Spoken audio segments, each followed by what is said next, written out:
the stand. Now he runs. He produces a magic trick. He pulls out another one. This is incredible. This is ridiculous. This is 15 out of 10 on the incredible meter. What a player. What an entertainer. Give him the medal. Give him the Dally M medal. Hello, footy fans, and welcome back to the Chip and Chase podcast, ready to rip and tear into our round 22 review. But once again, we are joined by a guest this week, Burgz from The Casual Athlete. Mate, how are you? I'm pretty good, Foodie. Thanks for having me on this week, mate. It was a big week in terms of scores put up. There were a couple of 70-point outings for a few teams, and the football was very lively, especially that Belmore game, one of my favourite games on the weekend. Love a good local crowd. Absolutely crazy crazy week of footy, I should say. As you said, that Bulldogs-Raiders game was one of my favourites of the round. I tipped the Raiders to get home in that one. Wasn't the case, but they put up a massive fight. I really enjoyed that one. God, that Bulldogs crowd, they're a bloody vocal bunch, aren't they? Yeah, they love it. At the moment, you can't take anything away from them. I think Stephen Crichton scoring that try just epitomised what they are this year, which is just all together, hunting as a pack, and they just made sure that they didn't lose that game in front of the 18,000 strong. That's it. They're an unreal footy side this year. But before we get into our team of the week, let's talk a little bit about what you get up to over on The Casual Athlete, mate. Yeah, so The Casual Athlete, I think Longy does most of the fantasy stuff, and you would have seen a lot of that over our socials. We're on Instagram, TikTok, Facebook. YouTube is definitely where we play the biggest part of our social media, as you would call it. And we also have a website, which is really good for articles if people want to get into some reading. For me, personally, I do a lot of the tipping videos. I'll do a lot of opinion pieces. Tipping last year was particularly really good for me. In 2023, I actually finished 17th out of 300,000 people on the NRL tipping app. So, had a good year last year and trying to back it up again this year. And a lot of the people... when you're doing tipping quite well, a lot of people watch your videos because you're helping them out. This year, maybe not so much, but I do appreciate everyone who comes back and watches me each and every week talk absolute nonsense. So it's really fun. No, I love that, mate. The tipping on my front has been the complete opposite. I think I don't go in too many pub comps or the NRL comp itself, but just the family footy tipping comp that we have a bit of money on the line each year. I think I won the last 3 of the last 4 seasons, and then this season I'm dead last. I cannot pick a game to save myself this season. It's been a bloody tough one. Yeah, tell me about it. I think the Dragons are definitely one of those teams that are getting away from me this year. Cannot pick a game for the life of me. And then there's those teams that you definitely expected to be in the top 8 this year that just have dropped off, and you back them one too many times, and everything goes out the window. All logic, all sense. That's it, mate. The Bulldogs as well. I cannot seem to tip them right. But look, before we get into our team of the week, the big news, breaking news out of today, Shaun Johnson announcing his retirement from the NRL at the end of the 2024 season. I'll speak a little bit on it first before I pass to you, Burgz, but what a career he's had, mate. I think, to me, he is the greatest warrior of all time. There's Stacey Jones, there's Simon Mannering. What they've done for the club, you cannot deny. But Shaun Johnson, like Benji Marshall before him for the Tigers, I think he inspired an entire generation of kids to pick up a footy and practice their step. And the way he played the game, it's going to be real different seeing him not in a Warriors jersey or seeing the Warriors without him, I should say. And real tough one as a Warriors fan. But, mate, what do you remember most about Shaun Johnson's career? I always love watching the Nines tournaments personally. Every single Nines tournament, I think he has the best record for scoring those golden point tries as well. When they used to have the extra point box under the post, he would always score there. The step, the footwork. For me, he was the second coming of Benji Marshall. No doubt he watched Benji Marshall growing up as well and wanted to play exactly like him. And I think he did him justice in the way that he played the game. And later into his career, the kicking game came through, the poise, he was great in big moments as well. And I think that's possibly a bit of a knock on Shaun Johnson. Some people say that maybe he didn't live up to his potential and, he should have gone on and won a couple of premierships. But man, I can't take anything away from the guy personally, who is a lovely human being. Like every time you see him do an interview, you just in awe of how happy he is just to be playing football, and he's always giving back, especially with his family, young family over there. I just loved the way he played as well, and definitely inspired a generation of young Kiwis to pick up rugby league. Genuinely, mate. As you said, you touched on him being just one of the good guys in rugby league. Every time he's on an interview, he's got the podcast now, which is doing great things over there. Look, you can't say any more about Shaun Johnson. He's done almost everything there is to do in the game. And the best part about Shaun is, you can these criticisms that he didn't stand up in big games or he was inconsistent. He played for the Warriors, which is one of the most inconsistent franchises of their entire since their foundation, to be honest. And he always came back, like the fact that he never wanted to leave the Warriors and to come back and sign on half of what he could have got at other clubs to just give back to this club because they're the club he loved. For me, that stands out above the rest. It's like if Ricky Stewart wasn't coaching the Raiders, I just wouldn't feel right. But an absolutely incredible career for Shaun Johnson. As I said, I'll truly miss him. He's one of the big reasons I got into rugby league the way I did. The reason I support the Warriors, 2010, the Dragons make the grand final, and my father, as a Dragon supporter, was obviously ready to watch all the games, and we had the under-20s on, and then the reserve grade grand final followed by the 2010 Dragons versus Roosters. And I was watching that 2010 under-20s Warriors team in the grand final and watching him run around in his black headgear that I decided that's the team I love. He's my favorite player. And since then, I've watched every single game of rugby league that there is, and it's all from Shaun Johnson, the Warriors. So it's devastating that he can't go around one more year and hopefully get a premiership next season, but it's the way it is, and what a career he's had nonetheless. Let's get into Team of the Week, mate. Let's try and get through this a little bit quicker than the last time we did it, but at fullback, Keanu Keeney, a lot of good options at fullback. We've got one on the bench in the form of Jareem Buller as well. What do you make of Keanu Keeney's performance in round 22, mate? He killed it. I got to say, that 36-point shutout of the Broncos, he was definitely a big part of it, and he spent 7 minutes on the sideline for the first bit of the second half anyway. So he came on, didn't let it disrupt the mood that he's been in over the last 10 rounds or so. It's almost impossible to take that number 1 jersey off him, and provides a real dilemma for the Titans at this point in time. Doesn't he just? We discussed it a little bit last week and essentially all season, but coming into the season, I thought he was very much third string behind AJ and Jaden Campbell. And while I still think Campbell and Brimson, what they've accomplished, should account for more, and we know on their day that they're some of the best in the league as well, I think Keeney at fullback is exactly the sort of player that they need at the moment. Just the amount of yardage he gets through, the effort he does, and he comes up with big plays. As you said, spending the first 7 minutes of the second half on the sideline, he came straight back on the field and scored a try with his first touch of the footy straight back from his sin bin. He's unreal what he's doing. Let's go to the wingers, mate. Another one of his Titans teammates, Jojo Fafita, getting his first look in of the Team of the Week season. What do you make of Jojo's performance? Yeah, a bit of underrated stuff always comes from Jojo Fafita. He's one of those guys that you don't necessarily think about first when you think about Titans players. And normally he's the second Fafita mentioned as well when it comes to that team. He just got through a stack of work on the weekend. He really brought the ball back so tough, and I'm really impressed with the kind of steps that he is making in terms of the way he's liking or looking to play his game of late.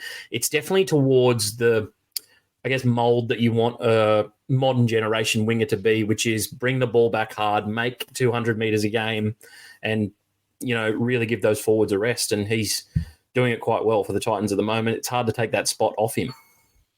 100%, mate. I thought that was one of the best winger performances of the entire season. In fairness, Broncos didn't throw up much defense on him, but he really made him look silly out there. Joining him on the wing, another 3-try hero in Murray Taulagi. There's not much more that needs to be said here, but as a Cowboys fan, I'll let you have a little word about Murray.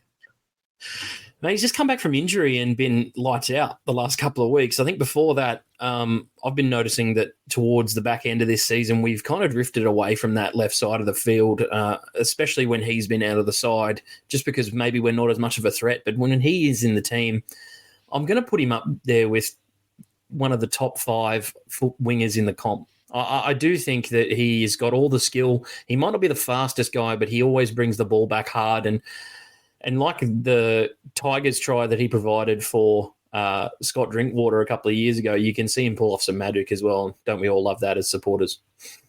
100%, mate. As you said, on his day, there's a reason he's a Queensland incumbent, essentially. He can pull off the big moments, but he's incredibly consistent out there. Fantastic game again in round 22. The centers this week, pretty tough to pick from. One of them sort of picks himself, though. Stephen Crichton, mate. What can be said about Stephen Crichton? What more can be said about him this season and in seasons come past? I'll give you 4 words. Captain of the year. He has got to be in that conversation, if not penciled in at this point as the captain of the year. The way he led that team to victory on the weekend, I don't think I've seen a more dominant performance from a centre in a while. He scored the first 2 tries pretty much by himself and just shrugged off Sebastian Kris and said, I'm not losing here at Belmore in front of these people, and stop me if you can. And the Raiders couldn't. And yes, he made a couple of errors towards the back end of the game, but no one really needs to mention that, even though I just did. But he has got to be the best centre on the planet right now, doesn't he? I think it's no question, mate. He is the best centre on the planet. The shot of him after he scored that first try, just barging over Jacob Preston and Jacob Kiraz jumping on his back, layering up to the fans, pounding the logo. I've said it, but if the Bulldogs go on to win the premiership, I think that the photo of that shot will go down in premiership history, to be honest. Yeah, for sure. I mean, they've got a good chance this year. I'm not sure the comp is super top heavy. I think we've got maybe 2 teams that are really in contention for that premiership. And then you got a few smokies in the back half of the 8. And then also you got to worry about the Roosters a little bit because they can score points. But we'll see how far the Dogs can go this year under Captain Crichton. That's just it. His centre partner, Kale Ito, he's been consistently punching out some really good games this season for the Sharkies. I thought this was one of his best. He did find himself on the wing for a large portion of the game as well. But even when he was on the wing, he was playing some really good footy. So Kale Ito into the centres. Mate, let's move on to the halves. I've gone with Dylan Brown against my Warriors. I thought he put in an immense performance, not just in his attacking prowess, but in defence. He's one of the best halves out there, isn't he? Yeah, he's really good at making cover tackles, and no doubt probably would have made another one on the weekend had that obstruction call not been. No one really talked about it at the time, but I really felt like the Warriors' first try shouldn't have counted because he got there and just was a little bit too late. And I feel like the decoy run that obstructed him really stopped him from basically stopping a try. I thought he maybe got a bit outshone by his halves partner in this game, to tell you the truth. I thought Dejan Arce was particularly good as well. It's probably the best I've ever seen Dejan Arce play. But for Dylan Brown, he's had to deal with a lot this year. He's just been carrying the team, whether it be at 6, 7, on his back with Moses out of the side, and no doubt he'll gain a lot of experience from this year. And it's good to see them put in a really good performance as well to back up his want and desire to play for the Eels. But, yeah, they were just dominant on the weekend, the Eels, and I can't really give him much more credit than that.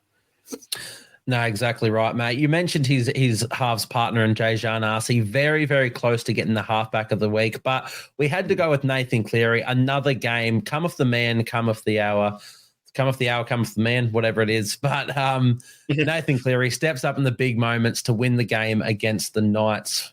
What more can you say? He's building nicely, isn't he? I think we said on the Ruck Infringement podcast a couple of weeks back with Joey that he seems to not have a nice little break before a 5-week period where he goes into the finals and he seems to hit top gear. Again, won it with a late try. He just steps up in the biggest moments and silences the doubters when he does so. I think all the people who saw New South Wales win Origin this year would say that we don't need Cleary. I'll take him back in a heartbeat.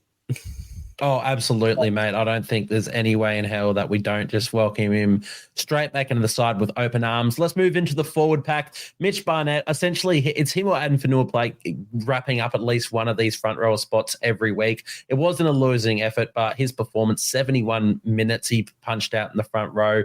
170 odd meters, 40 tackles. He's just an absolute weapon, Mitch Barnett. He's partnered by Daniel Saifiti, and I believe what is his first feature into our team of the week this season as well. I think he's had a bit of a quiet season, Daniel Saifiti, but thought he was really good against the Penrith Panthers. Yeah, I think front row has just been a bit quiet all season. There's been a few quiet achievers, Mitch Barnett definitely being one of them, and you can't really knock his performance for the entire year in what is a losing effort for the Warriors most weeks, unfortunately. He's been outstanding, and Daniel Saifiti, for him to go to Penrith, play against that forward pack and stand up. I know they didn't have James Fisher-Harris, but to score the try the way he did, just rampaging over the defence in the middle of the field, I think says a lot about the way you can beat Penrith this year, and no doubt deserves his position in this team this week. 100%, mate. Now, Harry Grant gets into the hooker position for the second week in a row. 2 tries. I mean, you can't really say too much. When everybody else goes quiet, you expect Harry Grant to just stand up in that hooker position. He is the best hooker in the game. Let's move into the second row, though. Jaden Sewer, 2-try effort. Actually, both of these second rowers scoring a double of tries. Samuela Fainu as well. What do you make of their performances, mate? I'll go to Samuela Fainu first. He's been one of the finds of the season and possibly one of the Tigers' most underrated players this year. Since they've brought him in to play second row, originally came through the grades as a front rower, he's just really found a home in that second row position. He runs the ball so hard with a ferocity that you want to see from a young player trying to break it into first grade, but he still feels like he has a point to prove. And even though the spot is definitely his for the moment, he still plays like he's on the edge of being put back to reserve grade each and every week. 100%, mate. I think he's been unreal for the Tigers since they moved him out into that edge. I don't see a world where they stop that now. I think that's his position penciled in a season that's been quite tough, and a lot of players really struggling to find their best form in positions. Fainu was really just, he came in and he's nailed it down. So thought he was really good. Isaiah Yeo, the other man to make our team of the week at lock forward. This is another week in a row for him. There were some really good lock performances, but once again, Isaiah Yeo, he just punches out a 9 out of 10 every single week. Onto our bench. Now, if you don't know, the form of the bench takes place in number 14 being the best outside back who didn't make the starting 13. Number 15 is the best spine player, in my opinion, who didn't make the starting 13. Number 16 is the best forward who didn't make the starting 13. And number 17, my opinion, of the best bench player of the round. So in jersey 14, our best outside back, we went with Valentine Holmes, another one of your men. How'd you rate Valentine this week? Yeah, no doubt. Possibly could have pushed his way into this side. That left side of the Cowboys was lethal on Thursday night at Leichhardt. And yeah, I think Val's had a bit of an up and down season, to be honest, but to see him crack out a really good performance 5 weeks out from the finals definitely gets me excited. No, exactly, mate. Jareem Buller, the next man on the hit list at fullback. As we mentioned, there were so many great fullbacks this week. I thought after round one, after the first game of the week, I had him penciled in, but Keanu Okini knocked him off, but he did find his way onto our bench. Number 16, Beau Fermor. So this was our best forward of the round who didn't make it. I didn't think there were too many outstanding front rowers or lock forwards this week. I think second row was quite a stacked field. Beau Fermor against the Broncos, I thought he was really, really good. Yeah, mate, he is so underrated. I know I've said that about a couple of people here, but for him not to get even a sniff at that Queensland side this year really annoyed me. I know everyone talks about David Fifita being the guy who got left out. I think Beau Fermor has a legitimate case to be a bit upset as to why he didn't get picked anywhere for any game in this State of Origin period, didn't get selected in one squad for them. You look at the motor that he has on him and the stats that he's putting out each and every week for a Titans side that, yes, is struggling this season and no doubt had a terrible start to the year. He's been one of their most consistent guys and has played for Queensland before. Do you think he should have gotten at least a nod to maybe make the squad? I think so, 100%, Matt. He's really warmed into the season coming back from an ACL. Obviously, it takes a little bit longer. Obviously, you're out for so long. Then you have to build that confidence and trust in your body as the season progresses. And I think he's done just that, really warming into the season. But from about that midpoint to now, he has been unreal. And I definitely think in at least game 3, he should have snuck into their overall squad, if not the starting 17, especially with some of the names that they did end up picking. I think he's been unreal, Beau Fermor. Number 17, Satili Tupanua. That's our best bench player of the round. Another 2-try performance. Few second rowers getting 2 tries in this one, but he did it off the bench. So that sort of locked him in there, Satili. But that one wraps us up for our team of the week. So, mate, let's get into the actual games of round 22 and have a bit of talk about them. First up, the Cowboys, of course, defeating the Tigers 48-30. Your team, mate, what'd you make of this performance? I got to be honest, I was pretty disappointed with this performance. I know we talked about Val and Murray being so good, and they were probably the difference for us in this game with a few extra tries. No doubt Olam going to the send-off definitely helped us. And had Isaiah Papali'i scored, he went within about 50 centimetres of scoring and dropped the ball, which would have one of the made all-time blown tries, to be honest. Oh, if he had scored then, I struggle to see how, with momentum, how the Tigers don't lose that game after that. It really took the wind out of their sails, and the intercept try to Felt just really kind of ended it, capped it off. But it's good for us to go down to Leichhardt, get a win, get the 2 points, head back home. That's all I wanted. I was expecting a better defensive effort, don't get me wrong, but yeah, I'll take the 2 points.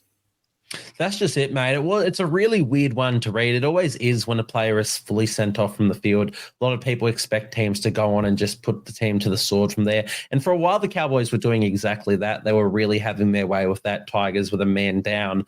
But the Tigers, they really fought their way back. And they, as you said, they gained that momentum. They gained belief in themselves. Jareem Buller, we mentioned him, but he was just cutting them to ribbons, the Cowboys. So it's, a very hard one to read. As you said, they did get the 2 points. So, there's something to take away from it. Maybe you just put the red Sharpie through this one after it and don't think about it again. But it is a bit of a worry that the Tigers were able to score 30 points against them on any given day, respectfully to the Tigers. But the fact that they were doing that majority with a man down is pretty crazy. Yeah, a bit embarrassing to tell you the truth as well. Like, I was watching the game going, how are we letting them score this many points, boys? Like, they've got a bloke off the field for the rest of the game. How are we... It didn't compute to me, like, why we were even in that scenario where we could potentially lose this game with 13 against 12. It should never have been the case, no doubt. But, yeah, just like you said, put the red pen through it, just go, yep, cool, we won that one, forget about it. Let's concentrate on the Broncos this week. 100%, mate. And of course, the local derby here, the Queensland derby, a lot of history in those two teams. So both sides are going to want to get up for this one, especially the Broncos with the way they've been playing. But for the Cowboys, were there any men that stood out to you besides the aforementioned Murray Talangis, your Valentine Holmes? I'm going to single out a guy for a bit of a poor performance. I thought Chad had a very terrible game, to tell you the truth, especially defensively. There was, I think it was Jareem Buller's first try where he looked like, tackling technique-wise, it looked like an under-6s, under-7s game. He just should be putting in a much better effort than that for a halfback. Leaving at the end of the year, he no doubt wants to put in his best effort for the Cowboys to try and, amp up our premiership hopes. But that was just, to me, so soft. And I think some of the tries the Tigers scored were so soft, like defensively. It's us just falling off very simple tackles. And, they didn't really have to throw much at us to score. 100%, mate. It was one of Chad's worst performances of his career, not just this season. A lot of people have been sort of up in arms about him in recent seasons. I think a lot of the criticisms of him have been fairly, not fair. But this game, you can't really, there's not much you can say to defend Chad's performance in this one. It was a really bad defensive performance. And the big thing was, even in all their attack, he didn't have the biggest hand in all of that too. So maybe you can sit back and go like, okay, well, yeah, he let tries in or whatnot, but he's setting up 6. Yeah, his attack, unfortunately, wasn't at the top end of the scale to make up for it either. So, yeah, not the best performance from Chad, but his halves partner, however, thought he was really good, Tommy did, and I absolutely loved his chase down on Lockie Galvin when Dream Buller made that break in the second half on the right-hand side. Thought he was unreal there and just typifies the effort that he portrays each and every week. Yeah, just leads by example too. I love that he got shoved into captaincy this year. Possibly not a decision I would have made at the start of the season, but him coming of age this year is something that I'm really enjoying watching. Just watching a player really fill his potential, fill his shoes, that he was so heavily talked about as a junior, that the unnecessary pressure that was brought upon him, we were told that it was a terrible signing, we'll get nothing out of him as well. And now look at him, he's playing for the Maroons at a high level, was easily Queensland's best player in Game 3. It's a game that they lost, but he was their best player. Don't get me twisted about that one. And yeah, just shows a ton of heart each and every week. I love the way he plays. He's turning into my favourite player. 100%, mate. Look, we're not here to give too many Queenslanders compliments, but yeah, he does typify the Queensland spirit, and I thought he was having a really, really good game in this one. For the Tigers, look, as we said, really hard game to sort of get a bit of a read out of. Every single week, though, they seem to find themselves a man down through sin bins or send-offs, and you can't win a footy game like that. Yeah, death taxes and a Tigers sin bin or send-off. Mm-hmm. I mean, it's getting ridiculous at this point. I think it's, 15 sin bins or send-offs this year? Come on. Are they really that bad? I think some Tigers fans would argue that they're not. And then some of it's inexperience, definitely, because they do have one of the youngest teams in the NRL. But some of those terrible plays have come from some of their most experienced players, like Aiden Caesar spent weeks on the sideline for a high shot, and then spent weeks on the sideline for another high shot. And Olam, one of their most experienced players, has now found himself suspended for another 3 weeks for another high shot. I mean, when you're seeing some of your most experienced players do that, what are you going to think as a young player?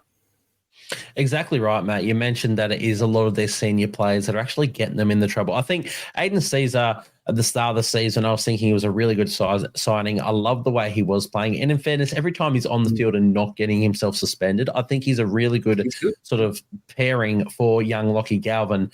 But he spends too much time on the sidelines. And when they're got other young players like the Fainu brother or Api Coruscant now having to move into the halves, it's just really hard to sort of get a combination going there, especially for someone as inexperienced and young as Lockie Galvin. But you mentioned the young players are sometimes the ones that are standing up. Lockie Galvin has easily been their best player all season. Samuel Fainu, we mentioned it in his young career. Dream Buller, I think he's had a bit of a quiet second season, but in this one he was unreal. So sometimes it does make you wonder where things are going wrong for the Tigers. It's tough, especially with the Eels now beating the Warriors and getting themselves a win clear of the Tigers. It's almost penciled in that the Tigers will get another wooden spoon. I don't think they deserve it, and I really feel for the club, but you shoot yourselves in the foot too many times in the end, and it's come back to bite them.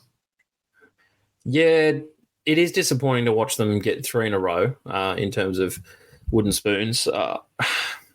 If you had told me a week ago and had the Warriors not faltered against the Eels, I would have said that it would have come down to a nice round 27 showdown, which would have been fun. And now, with the Eels 4 points clear, I struggle to see how the Tigers close that gap. They have the Knights this week, so we'll see. I mean, that's maybe a game that could go either way, but I do expect the Knights to get ahead in that one. But yeah, it's tough for the Tigers. I feel like they've done better this year than they did last year, for sure. But even then, some players just want to keep leaving. John Bateman's on his way out. I think Isaiah Papali'i's leaving too. And then Utoka Manu just signed with the Storm. So they've got a few issues to look at, but a few things to be proud of. 100%, mate. And hopefully they can just build on this and really get it up for next season. A few other of their standouts. We mentioned Lockie Galvin a little bit there, but his ball playing has been, in this game, it was unreal, really silky. I think a hallmark of his game this season has just been his continued efforts in his running game, which is something that he wanted as a 5'8". But to see he's just really precision passing at such a young age as well was really good to see. I also thought Ruben Porter, this is unreal performance, really arriving on the big stage. Someone that a lot of people, even including myself, wouldn't have even heard the name of before the season. And then to see him get his way into this starting side and have a performance like that, I thought that was a really, really good sign for the Tigers moving forward, and congratulations to him. But, mate, let's move over to the next game of the round. The Wars going down to the Eels, 30-20. We lose this game. I'll start us off.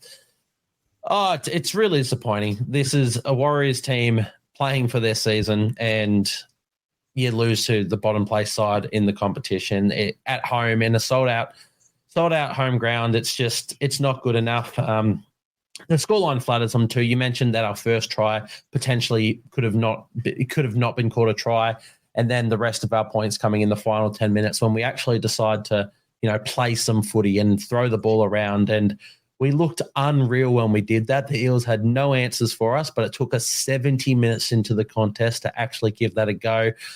Yeah, I don't know what else to say. That effectively, well, it does. Essentially, we can still make it if we win every game from here on out, but that's not happening. That ends our season, ends our finals hopes, and it's just a very disappointing day to be a Warriors fan. That one.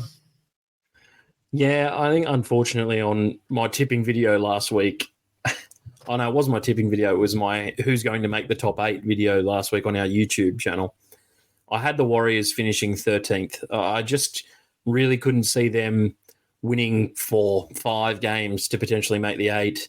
And I had them penciled in to win this game, definitely, because it was against the Eels.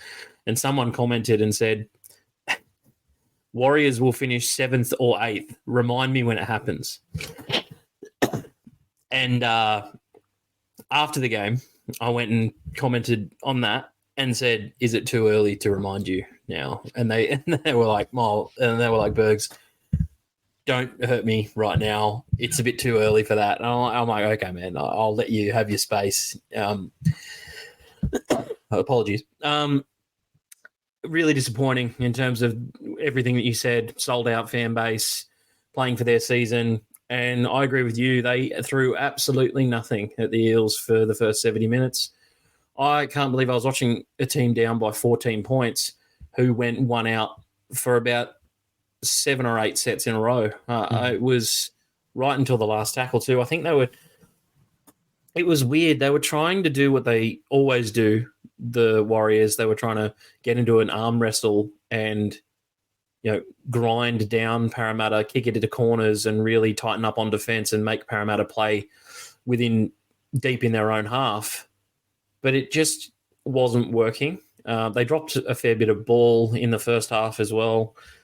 I don't know where the Warriors go from here. I'm a bit unsure as to what's happened with the slide this year. They've got virtually the same team. Do you think maybe some teams have just figured them out?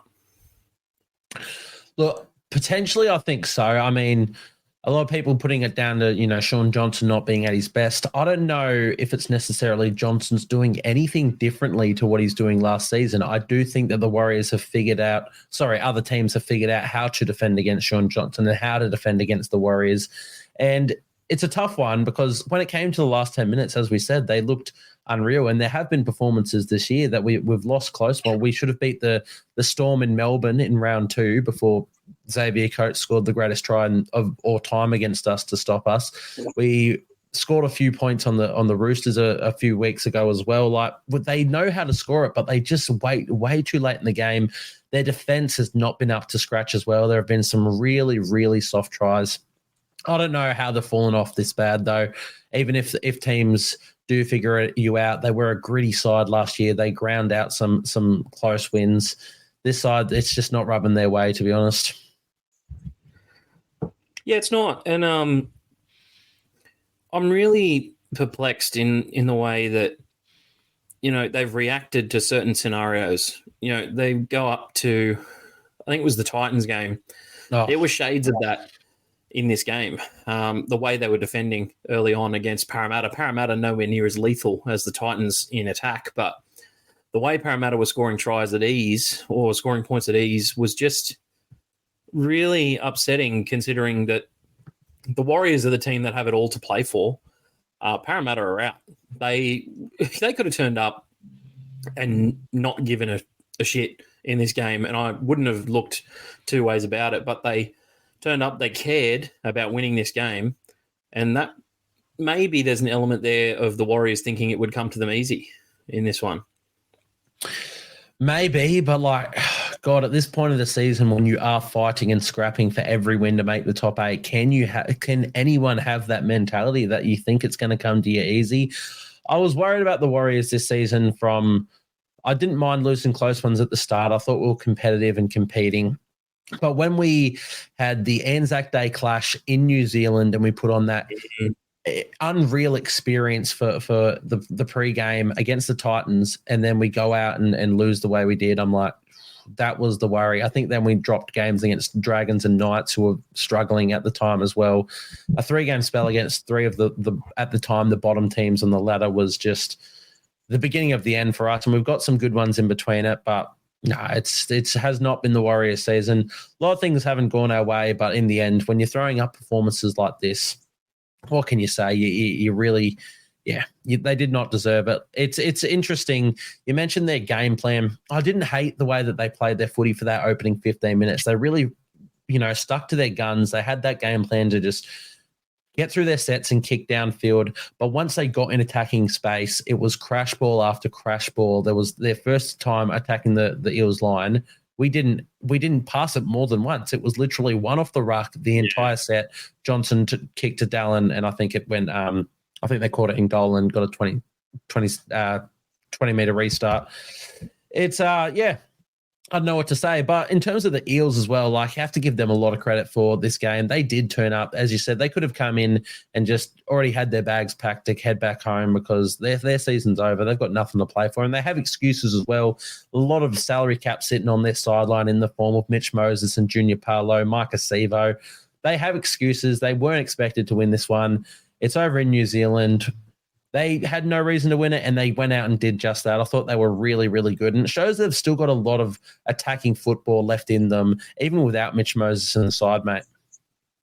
They shouldn't be where they are on the ladder, let's be completely honest. The Eels this year, a bit of a misnomer in terms of you could make excuses for injuries. You could say, it's still grand final hangover. I know they made the grand final 2 years ago, but every team that seems to make the grand final these days against Penrith seems to have a terrible couple of years afterwards. So they've got a lot of things to look forward to, again, like some other teams that are out of contention. New coach coming in next year, big rebuild on the way. Whether they're going to keep a few players, and they've let a lot of their youth go. I'm a bit worried about that. But, yeah, can't knock their effort for this one. I did not pick them, and I don't know anyone who would have as well. And, yeah, they just turned up in Auckland with the right attitude, and it got him home, to tell you the truth. And Dejan Arce was unbelievable. Yes, Dejan, he was unbelievable. Beyond Dejan as well, that try that he scored off that Warriors when they did their, which again defines the Warriors in this game. They kick the ball from the dead ball line, and Gutho just crabs across field. Nobody tries to tackle, and they just pass it to Dejan, and he leaves the rest of the team for dead and scores a try. He was unreal. I think he's also one of those players who's got a lot of criticism in recent seasons without deserving it. I think every time he actually plays in the halves, he's really good for the Eels. It's those times where he's been pushed to center that he's been a bit exposed and people have jumped on his back then. But yeah, it was good to see him come out with a performance like this again against his former club as well. Yeah, former cowboy, former Warrior. Now, when he debuted for you guys at 5'8", I thought he was going to be an absolute superstar, and career hasn't fully played out that way. But it's games like this that remind you the quality player that he very much is. Gutherson, another man that stood up for them, the captain, thought he worked really hard. One of his best games of the season. It's been a tough season, obviously, for the Eels, but for Clint as their captain as well. It was really good to see him have a performance like this in this one. Yeah, Clint's awesome in terms of the way he leads the team. He cares so much in every single game. You could see the emotion on his face. I think when he stopped Dallin Tuateni-Zalesniak from scoring, even though they were probably over the line in that game. The fact that he didn't give up, there's been a lot of talk about saying that he's past it, that he doesn't have the motor to play fullback anymore, that he needs to move to the centres. I think he's one of the most underrated defensive fullbacks that we have in the modern game. No doubt he doesn't play the same way as, your Scott Drinkwaters, your Reece Walshes, your Kalen Pongers, who love to beat you with a bit of footwork, bit of speed. He doesn't have that in his kit bag, but he's an extremely smart player, and that sometimes can get overlooked. 100%, mate. You look at the numbers here and scored a try, 225 running meters, one line break assist, and a try assist, and also kicked 5 from 5 from the boot. It's beyond that as well, the way he organizes his defensive structure, not just his individual efforts and his amazing tackles in defense and cover tackles, but he's always, screaming around the back and organizing the defense. And obviously, you look at the Eels this year and you say he's not doing it well enough. I think a lot of the Eels' problems in their defense have just been really individuals not putting in enough effort, not necessarily not being where they need to be. So, I thought he was unreal in this one. Dylan Brown, we also mentioned, stood up when he was needed most. Look, a lot of players for the Eels were really good in this one. Regan Campbell-Gillard having a solid game. We mentioned Brendan Hands last week. I think he's been really good for the Eels. I want him to, obviously, the Lussick came on and scored a nice little try as well, but I think Brendan Hands should be the 80-minute hooker. Yeah, I asked a couple of my mates last week as to whether Brendan Hands can be the hooker that you guys need. No doubt he's been building into his season quite well. And he's had the threat of Matt Arthur coming in for a bit. Now Matt Arthur's going to the Knights. They had Lussick in there early on, but he obviously wasn't working out. So they brought in Hands. I think Hands is the best out of the three that they've had in there this year. But you're right, it's about whether he can play that 80-minute role. There's only a finite amount of hookers in the comp that do that, and they do it at a very high level. If you're going to be an 80-minute hooker, you have to be really fit, really up for it. And there's only a few guys in the comp that I can think of that do it on a regular basis. I think Harry Grant, my boy Reece Robson comes to mind. Like even some guys who are considered some of the best hookers in the comp don't do it. I know Damien Cook has been that guy this year, hasn't really played 80 minutes each and every week in the hooker position. You've got Api Coruscant as well. Wade Egan was also very good earlier this year, but he isn't an 80-minute hooker. It's about, can they find the best foil for him or someone who can continue the good work that he does when he's off the field, or can he transition into an 80-minute hooker? Your answer is as good as mine. Yeah, well, I think obviously they earmarked Matt Arthur as the future, and with how it's played out, don't get me started on the sacking of Brad Arthur. I still think that was an awful decision from the club, and to lose Matt Arthur, it's sort of vindicated that in my opinion. But yeah, I don't know where they go with that hooker position. I think, to me, I'd be playing Brendan Hands for 80, or at least have not necessarily a hooker on the bench, but a utility who can cover there for 10, 15 minutes if you have to. But I think they really need a utility on their bench instead of just a 4-forward bench that they have been running. Look, I know there's a lot of problems at the Eels, but let's be honest, the how they played in this one, let's focus on that for now. And they were unreal. Some standout players for the Warriors before we move on. Charnze Nicoll-Klokstad. I am so sick of the fullback conversations at the Warriors. Now, I know Roger, when he plays there, has been good. I think Roger's lack of ball playing has been awful when he plays at fullback this season. I know he hasn't trained there as a fullback this season. He's trained as a center and occasionally on the wing. But Charnze, in his first game back from injury, 315 meters and a try to boot. He was unreal. He's so good in the way that he carries the football back, and it was really touch and go for when he was had that horrible neck injury, and he was coming back in, and the Warriors signed him up after being really good at the Raiders. I think the Raiders kind of cut him loose, and you thought, well, he just made a grand final with the Raiders. Like, what's wrong with him? He was really good for the Warriors for them as well. That wasn't Jack White in that grand final. Absolutely. And it's weird to me in terms of the conversations, because Rogers spent a couple of years out of the game. Even the year that he was transitioning out of the game, he stepped to the side so Reece Walsh could play in the fullback role. I don't think Roger cares too much whether he's playing in the fullback role. It just seems to be fans pushing this narrative forward that Roger's a better fullback. And I think they're very similar players, to tell you the truth. Chance isn't the best ball-playing fullback, but he gets through an absolute mountain of work, and so does Roger Tuivasa-Sheck. I think no matter who you put there, I think both of them are very good options. Look, I'm 100% in Team Chance. I love what he does there. And the thing with Roger, what you can get out of him and maximize his running game is when you put him on the wing as well, which they did in this one.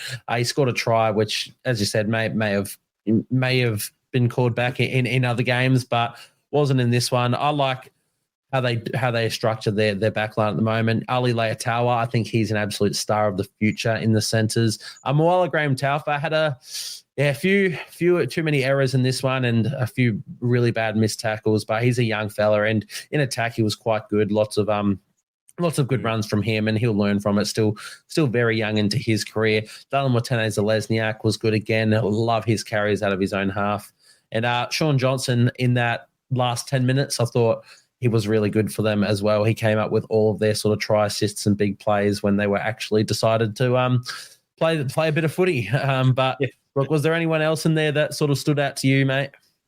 No, I think you hit the nail on the head in terms of who was good, who was bad, and hopefully the Warriors can bounce back this week. 100%. And look, after the news of Sean Johnson announcing his retirement, I have penciled myself into a ticket to that Sharks game in round 26 to see him off. Hopefully we can finish strong and at least just give him the send-off he deserves for the rest of the season. We're not making 8, but let's send Sean Johnson out on a high regardless. Mate, yeah, he deserves let's move into the Dolphins and the Roosters. As you guys can see up on screen, 40-34, another 70-point scoring game in this one. You mentioned there was a few knocking about. What a bizarre game this was. Yeah, a couple of the scorelines this week were just genuinely outrageous. This one lived up to the hype as well. The Dolphins are now out of the 8 as a result of this game, with Melbourne going down to the Dragons, which we'll speak about in a little bit. But I thought they gave it everything they had in this game. But the Roosters just seem to be that team this year where, you're going to score 34 points? Well, we'll score 40 points. Their defense is terrible, the Roosters, but their attack, it is by far and away the best in the competition this year. Oh, isn't it just? It is a real concern though. This the leaking of points that they're doing is very, very worrying. It's considering they're doing it on a consistent basis, or at least they'll get to a heavy lead and then they seemingly just, put the cue in the rack. They're like, that'll do. Let the other team, let's let the other team back into the game for a bit. We're bored. I don't know. It's bizarre to me the way the Roosters are playing this year. It doesn't fit the script of recent years, and I think if they come up against a team that can actually defend, then they're going to be in a bit of trouble. 100%, mate. I think, I don't know if they're just doing it for the fans and trying to give us a bit of excitement and let other teams get back in the game, make it a close one, but it is sort of worrying, and they definitely need to test themselves against the real tippity top of the opposition. We saw them against the Storm a few weeks ago. I don't think they were awful that week, but you sure saw the class difference.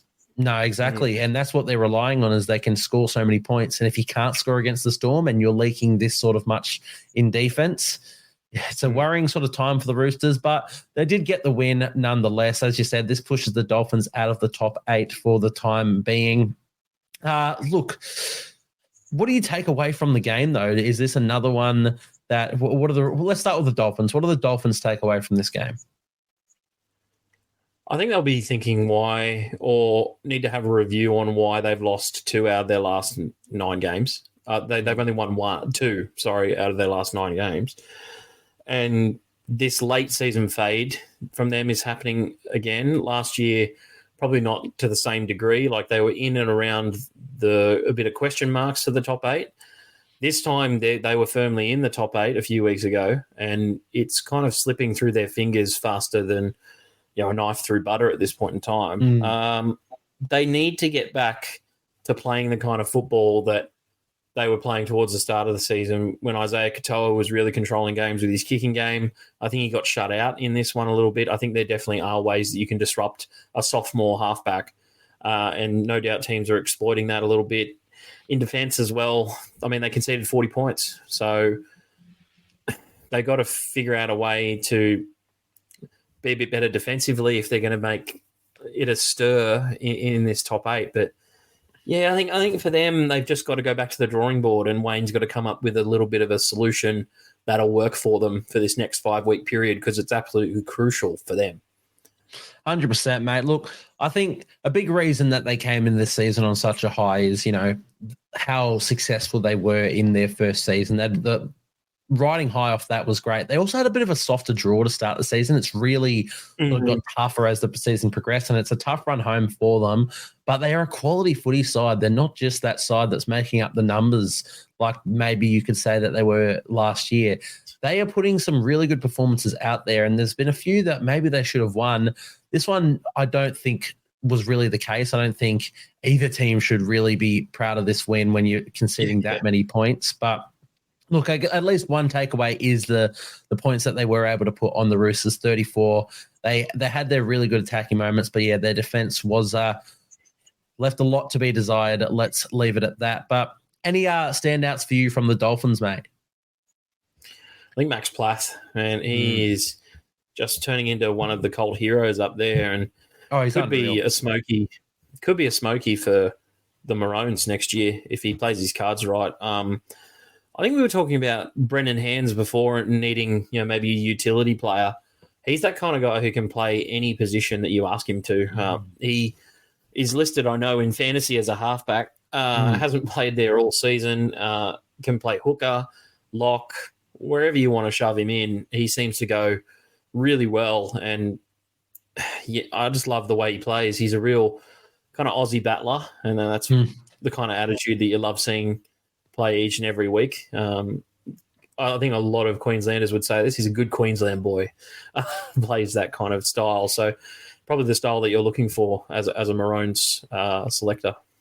100%, mate. He came through the grades as a 5'8", I believe. He was a bit of a gun there too. So it was someone when the Dolphins got their hands on him, I'm like, okay, he can progress into something here. I really like seeing those young players get their shots and maybe forge out, hopefully, an entire career. I'd love to see him be a one-man player for the Dolphins. But as you said, for him to transition into these different positions, obviously playing hooker here, unreal. He scored a nice little try there, but when he's been playing lock for the rest of the season, he's been their best player. I think he has been the Dolphins' best player this season in general. I think end of season awards, he's wrapping up that award. But yeah, I don't know, you can put him anywhere and he's just going to play well above his weight, Max Plath. So yeah, really good performance in this one. Beyond that, look, Hammer, he didn't really get involved in this game. He scored that try, of course, when they made that break. But the commentators kept harping on about it as well, is when Tedesco had about 8 runs by 20 metres into the game, and Hammer had touched the ball twice. Yeah, both fullbacks kind of got kept out of this one a little bit. I don't think Teddy had his best game either in a game where the Roosters scored 40 points. Hammer, another quiet one. I worry about his ability when the going gets a bit tough. I think I've seen him really step up in games where they're winning by about 20, and he comes on and he scores a really good try. I think the only exception to that will be the try that he scored. Was it against Penrith, where he got them equal or level? And he can produce moments of magic like that, but just really, I think the Roosters honed in on him in this game and forced the Dolphins to score points other ways, and they managed to do so. But yeah, they kept him nice and quiet in this one. Well, there's a bit of speculation going on about him potentially being a target for the Cowboys, again, to reunite with the former club. There's no way he plays fullback there. So if he's willing to go back to North Queensland to presumably be a centre if you let Valentine Holmes walk, if that's what he's happy to do to be at the Cowboys, is there a world where they go, okay, maybe Hammer, we'll move you to the centres and let's let Trey Fuller run it at fullback? I think that's a tough decision to make because Avarillo and Herbie are two of the most underrated centers for me. I think Herbie especially is phenomenal. Probably not had the heights that he had last year in terms of form and everyone talking about him and that because he's playing for the Dolphins. But yeah, Avarillo the same. Probably one of the Dogs' best players last year and has found himself not starting at centre this year to then transitioning into the centres. I just think for the Hammer, his best position is fullback. I'm not sure if I love the talk about him coming back to North Queensland because while he's significantly younger than Scott Drinkwater, I think he's about 5 years younger than Scotty. I'm not sure I want him back. The only thing I'd want from him is be able to, if I could take his speed and give it to one of our players, then I would go with that. But he's been so good at centre for the Maroons that you kind of have to, raise an eyebrow and say maybe he could play centre full time, but is he getting his hands on the ball enough? As you said, on the weekend, he barely touched the ball. I don't know. If I'm a coach, I want my best players to have the ball a lot, and Hammer, being the player that he is a guy that I want to have the ball a lot. I'm in the exact same boat as you, mate. For me, he is a fullback, and I wouldn't be moving him from that role. I just thought, if the Cowboys, if there is, the rumors of that are true, and he is interested in going back to the Cowboys, there's no way you're moving Scotty Drinkwater from that fullback role. So presumably he would be straight into the centres, and if he's happy to do that, maybe you do it and you get Trey Fuller, who has been excellent in there. But to me, I agree with you, mate. He's just one of your best players. He is probably the best player in their squad, and you just want his hands on the football more. So for me, he's still at fullback. But yeah, it's a really sticky situation. Did not have his best game in this one. Over to the Roosters, however. Look, as we said, really tough sort of game to get a read on. One thing that is for sure is their defense is really, really worrying. But let's have a look at some of their standout players. Sammy Walker, backyard footy at its best, Burgz. Yeah. I'm surprised he didn't make your team of the week, to tell you the truth. Oh, he was so close, mate. I love the way he played his footy. Yeah, I think the old Chip and Chase came back out as well, and we're plugging the show there. But I think he's really once again taken that step up that a lot of people have been waiting to see from Sam in a while. Kind of similar to a lot of younger halfbacks these days. It's really tough to have success in your rookie season, your sophomore season. It's taking a couple of years for halfbacks to really get adjusted to the modern game. I'm not so sure why that is. Like, even if they're, top quality, highly talked about, they'll have a couple of glimpses that show their talent, but they won't really solidify a spot or have a very consistent patch of form. And Sam is one of those guys who has definitely been talked about from a size point of view, not only, but from a consistency point. I think this year has definitely been his most consistent season, and he's a big part of why the Roosters score so many points this year. He's just a joy to watch because he's got that natural footy ability, and it's something that you can't buy. It's an intelligence thing, or you can't really teach players to do it. It's eyes up footy at its best. All right, he's one of the best in the league for it, and I think Joey Johns harps on about it all the time about just the way halves nowadays are just a two-over coach, and he absolutely adores what Sam Walker does. And I think we all do. I've got him in super coach at the moment, and it's simply because I'm like, you know what? He's pumping out some good scores. And of course, this game was one of those. We're getting a nice little ton in super coach, but he's so fun to watch. He's just, even if you're not a Rooster supporter, you got to watch their games and just marvel at the way he plays his footy, Sam Walker. I think he's unreal, and he's got a massive career ahead of him. You mentioned him, it's really hard for halves to step up from their first year. If they have an unreal first season, their sophomore season can sometimes be a little bit less. Nathan Cleary was the same. I thought 2016 in his rookie season, he was unreal. And then he wasn't bad by any stretch of the imagination in his couple seasons following that, but really didn't hit those heights. And we thought he was just going to be a really good, solid half for the rest of his career. But obviously he's progressed on beyond that. So for Sam Walker, the criticisms about him in his, last season, I think this season he's really sort of showing the player he can be.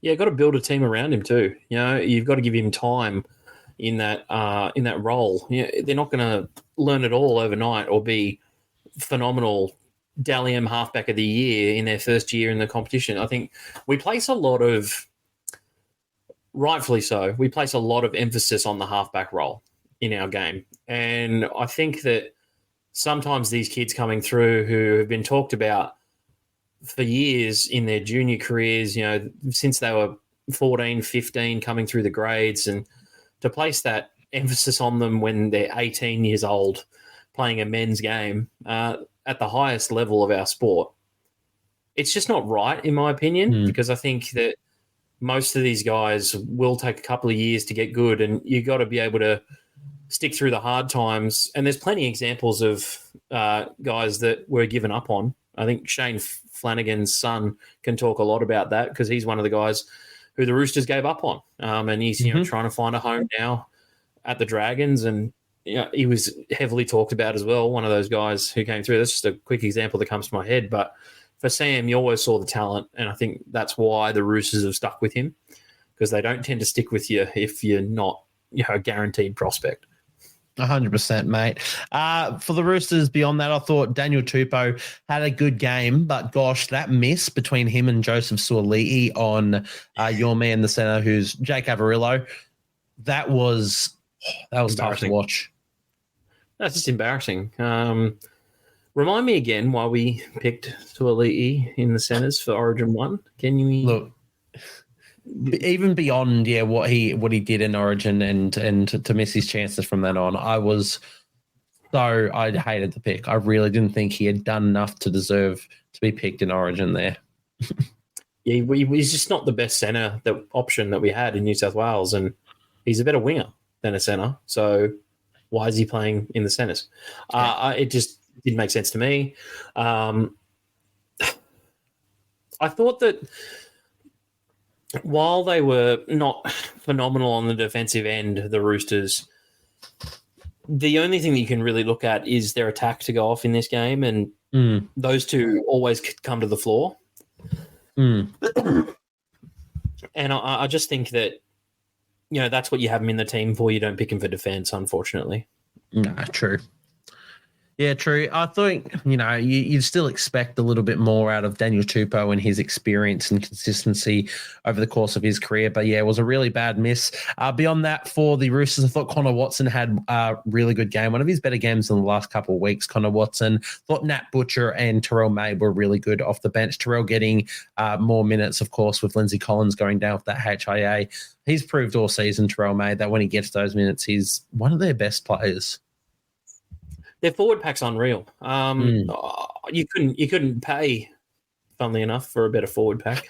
I think Spencer coming in this year has been phenomenal. Lindsay Collins is a great player. Terrell May has just been a revelation off the bench. Whether he gets a shout for New South Wales next year, I wouldn't be totally against it. He's such a mammoth of a human being that I think it'd be scary to try and tackle the bloke. But I do worry about their mobility, because they are such big boys. I worry about their motor in terms of cardio sometimes later into games, because it seems like the Roosters are a real fast start team. Like, they get out to a really quick start, and they did in this one. They got up 18-0. And then it slowly started to turn the tide. They got a little bit fatigued in the forward pack. Dolphins started to find a few holes, and, that is down to the fitness and the desire of your forward pack to make those tackles. And I do worry about that for the Roosters. 100%, mate. It's certainly something that they're going to need to keep an eye on and keep working on. It's really weird because of how many gun front rowers they have. You'd think they can just, after 20 minutes, when your front rowers start getting tired, throw the next one on, and you won't have that issue of people picking you apart when you're not as laterally quick and you're getting a bit blowy. But somehow, teams are still picking them apart. But honestly, look, let's move on to the next game of the round. We spent a little bit too long on that game. Roosters, I still think they're firming for a good finals run. And I think when finals come, they will sort themselves out, as they sort of did last year. They were really poor last year and then found themselves later in the season. I hope they can continue to do that. They have the quality to do that. It'd be almost devastating if a team with their quality doesn't make a deep run into finals. But one of those teams with the quality of squad that will not be making a deep run into the finals is the Broncos, who went down 46-18 this week. What is going on at the Broncos, Burgz? Well, they were up 18-10 at halftime in this game. That's the most ridiculous part of this. And I think we said earlier that for 7 minutes of the second half, the first 7 minutes of the second half, Keanu Kinney was off the field in the sin bin. So you think maybe that the Broncos would, churn out a couple of tries, maybe try and get out to an even bigger lead. But they almost played within themselves during that period and allowed the Titans to really dominate field position. Just gave them back a lot of ball. The big thing about the Broncos this year is that they're actually last in the league for completing sets. That's something that I think really needs to be looked at. I don't know how, at any level, let alone first grade, you can be so bad at handling the ball. They weren't great at it last year. Like, let's be honest, they made a lot of handling errors, but that was through a lot of their expansive play. The way Reece Walsh and some of their younger players love to throw caution to the wind and, play with freedom to be able to do what they want. And it's just not clicking this year. They lost Haas. They lost Ezra Mam during the game. That didn't help, certainly. But I think throwing Reece Walsh into the 5'8" role was possibly the dumbest thing I think I've ever seen from a coach in a while. I don't know if Kevy watches Reece try and tackle every week, but to me, he's not the best defender going around. It was a really strange one, wasn't it? Especially when you had Josiah Karapani come into the squad, and and Billy Walters grew up as a half. Play him at 5'8", and leave Reece at the back. They had Moser on the bench. Yeah, they had Blake Moser on the bench too, who has looked great when he's come in. Oh, he's been unreal, Moser, in his limited opportunities. They haven't backed him either. That's the problem that I'm seeing is Moser got like 10 minutes on the weekend. They realised they were in a hole, and then they decided to put Billy Walters back out there. I was like, Moses, no offence to Billy Walters, I've never been a big fan of him playing hooker. I think Moses is a better hooker than Billy Walters. And like, if you're going to do one thing when your 5'8" is off, put the bloke who's played in the halves to defend out at 5'8" and put a designated hooker in the middle, because you can do that when you have the people available to do that. And for them to chuck Reece in there was just mind-blowing. No, I 100% agree, mate. It was a really strange one. To me, Moser, the hype around Moser, it's up there with some of the best players we've ever seen coming through the grades. Like, the Broncos have got an unreal player in their hands, and maybe they're doing the right thing by not throwing him in the deep end too early, giving him sparing games and sparing time on the field in these first couple of seasons. But I think now, with nothing to play for, and even in this game where they needed to win, and you're without your half, and you've got someone with experience in Billy Walters who can play in that, give Moser an extended run. And I think for the rest of the season, they should. Ideally, next season, I want to say Moser should be their starting hooker, and Billy Walters should come off the bench, because, Billy Walters can reprieve him in the hooker role, but as we just mentioned, he has that versatility as a utility player to cover the halves, or if a fullback goes down, you want to move Ezra Mam to fullback, or whatever it may be. Billy Walters has that. So I think they should look to the future and give Moser a run. And the fact that they didn't in this game has me a bit worried in the way that they're using their rotations and whether or not they're going to get the best out of him, or if he's even going to stay at the club, Blake Moser. Yeah, if I was him, I'd look at leaving, to tell you the truth. I think there's a potential that he could go to another club. I'm not so sure that the Titans are 100% set on their hooker. It has been Verrills the last couple of weeks. He's been very good, but is he as good as someone with the hype of Blake Moser? I'm not too sure. I just really feel like their attitude has let them down the most, the Broncos, this year. I think that they almost look like they came into this season thinking that they were just going to get there again by playing the exact same kind of footy. Then Adam Reynolds goes down very early in the season. A lot of their structure gets thrown off. They have to find other ways to win. Few injuries in there, yes. But I think you've got to adapt to the way that some teams will come out and play differently each season. You've got to be paying attention to your opposition. And to me, they didn't do that with the Titans in this game. They took it for granted. They got out to a nice lead and thought, again, we'll get over the top of them here. We'll get a win. And by the end of it, they couldn't stop the Titans from scoring points. The only thing that stopped the Titans was the clock. No, 100%, mate.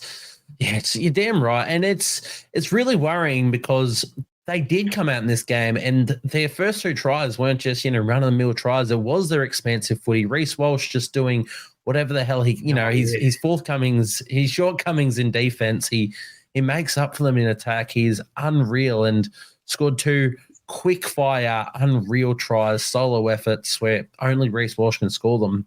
And then I thought in the second half where the Broncos didn't score a point, he still came up with a few opportunities. He put, I believe it was Corey Oates away down the left-hand wing, and any winger faster than Corey Oates scores that try. Unfortunately, the old legs of Corey Oates, he just doesn't have that pace that he used to have, and he got run down. He also put Dean Mariner through the easiest hole I've ever seen, and Mariner just dropped the ball. Like, he saw Reece Walsh blowing up, and whether or not he has the credibility to be blowing up at such a young age, when he's putting these sort of plays on for your team and you're letting him down, you got to give him it.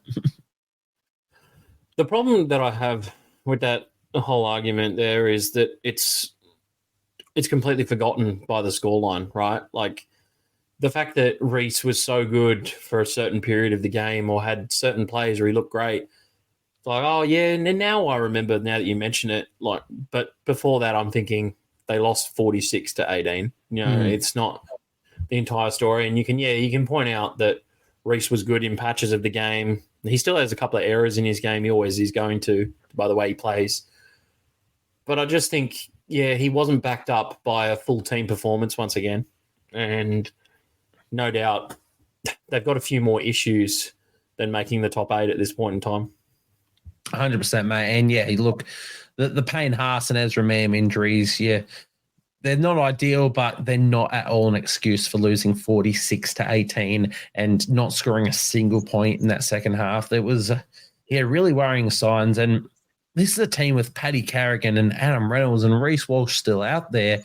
How are you not scoring points, or how are you even conceding 46 points? You're telling me a team with Patrick Carrigan in the middle is letting a team score 46 points on them?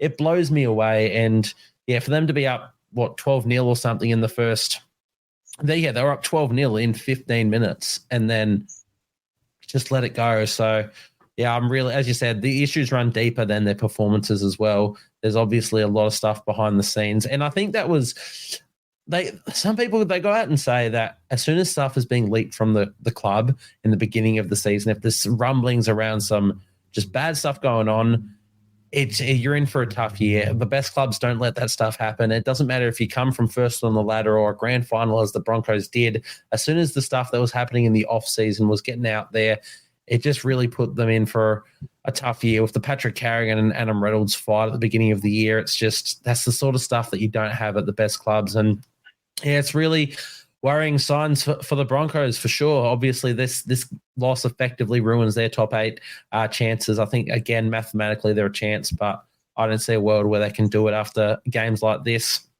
And they don't deserve it. They really don't deserve it. But the Titans, let's move on to them. What a performance from them, and what a back end of the season that they're having. Yeah, tipped them quite confidently in this one. Didn't really see a world where the Broncos would win this game.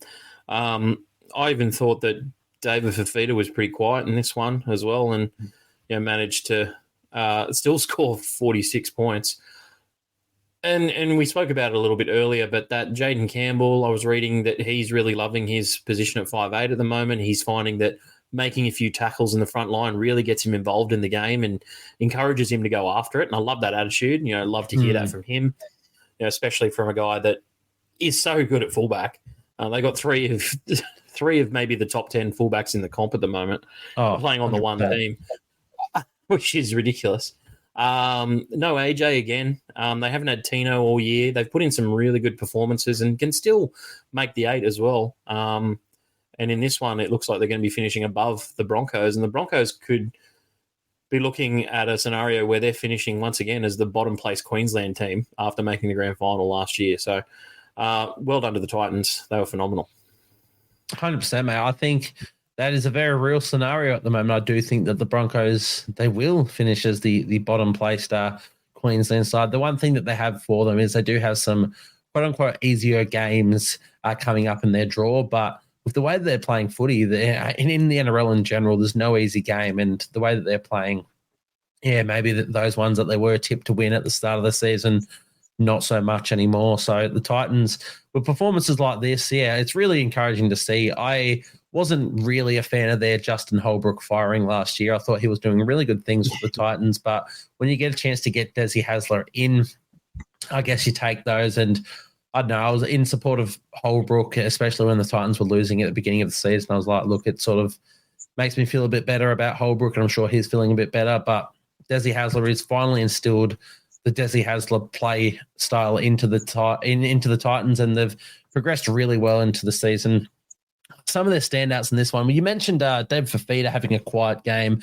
A quiet game from David Fifita now is 19 runs, 172 metres, 6 tackle breaks, and 20 tackles with 0 missed. And that is unreal. That is exactly what we want to see from David Fifita. We know he's got those highlight reel plays and he can put it on whenever he wants, but getting through the tough stuff, the 20 tackles, 0 miss is, well, there's no ineffective tackles in there as well. That is 100% tackle efficiency.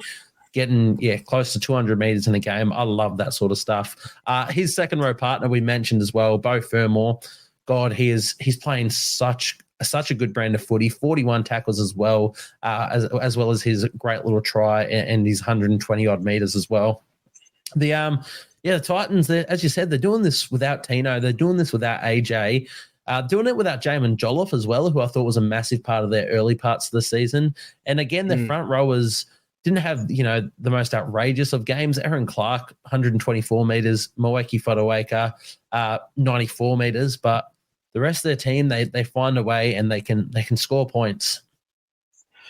Yeah, their middle rotation, I know their edges are Fermor and Fifita, two guys that are, Queensland Origin level standard, but most of their middles are relatively unknown guys to a lot of people. The Khalees Haases of the world, the Lavaha Pulu has been coming on and being really good for them.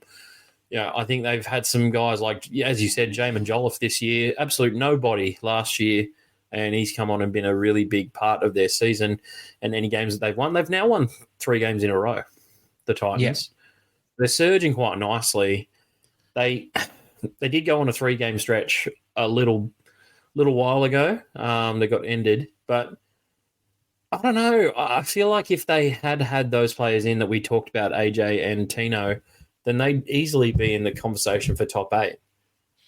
I thought my prediction for the beginning of the season, they'd be right around that 8th, 9th position with a fit and healthy squad.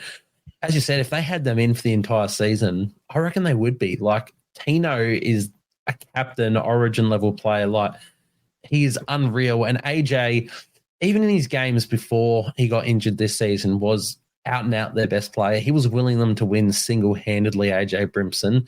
It's really tough seeing Keanu Keeney do what he's been doing at fullback, and he's been unreal. But, Brimson, when he was at fullback, he was the Titans just through and through, and he is the Titans through and through. He signed a long-term deal. He wants to stay there. He's the sort of player you want to keep around your club. Injuries are a worry, as they have been for his entire career, but I guess when you got Keanu Keeney doing what he's doing, you can keep him on a little bit of coin and just have Keeney step up. But how long they can keep all 3, it's been the question that we've sort of been asking all season. It remains to be answered. But, Jaden Campbell's new role at 5'8", you mentioned, he's been unreal there. Quiet in this one, in my opinion, but when he's getting out there and doing the tackles that he does, he just warms into the games really well. So the Titans have got a bit to be excited about, and you always love these ones when you can get it over the Broncos. Oh, absolutely. Any Queensland derby team loves getting it over the other. I'm a little bit perplexed as to the scoreline, to tell you the truth. I really thought that it'd be a lot closer than it was. I thought the Titans would always get there, but just a poor effort from the Broncos again, and no doubt they've, as we said, got a lot of things to figure out. 100%, mate. The other sort of man I wanted to mention who's been unreal for them, Kieran Foran. Since they moved him to halfback, he has just, he's been unreal. I believe they've re-signed him for next season as well, which will probably see him off into retirement after that. And God, what a great move it is to A, bring him into the club, and B, to keep him around for that one extra season. God, these young players. They're building nicely, the Titans, and absolutely a terrific performance from them. Mate, let's move into the next game of the round. One of the biggest upsets of the entire season. The Dragons, they've beaten the Storm 18-16. I believe coming into this, they're paying about $7 to win this one. Yeah, that, and they hadn't won in Melbourne since 1999. I cannot tell you with any confidence that the St. George Illawarra Dragons are either going to win or lose a game this year. Don't talk to me when it comes to Dragons games. I'm sure a lot of people feel very similar.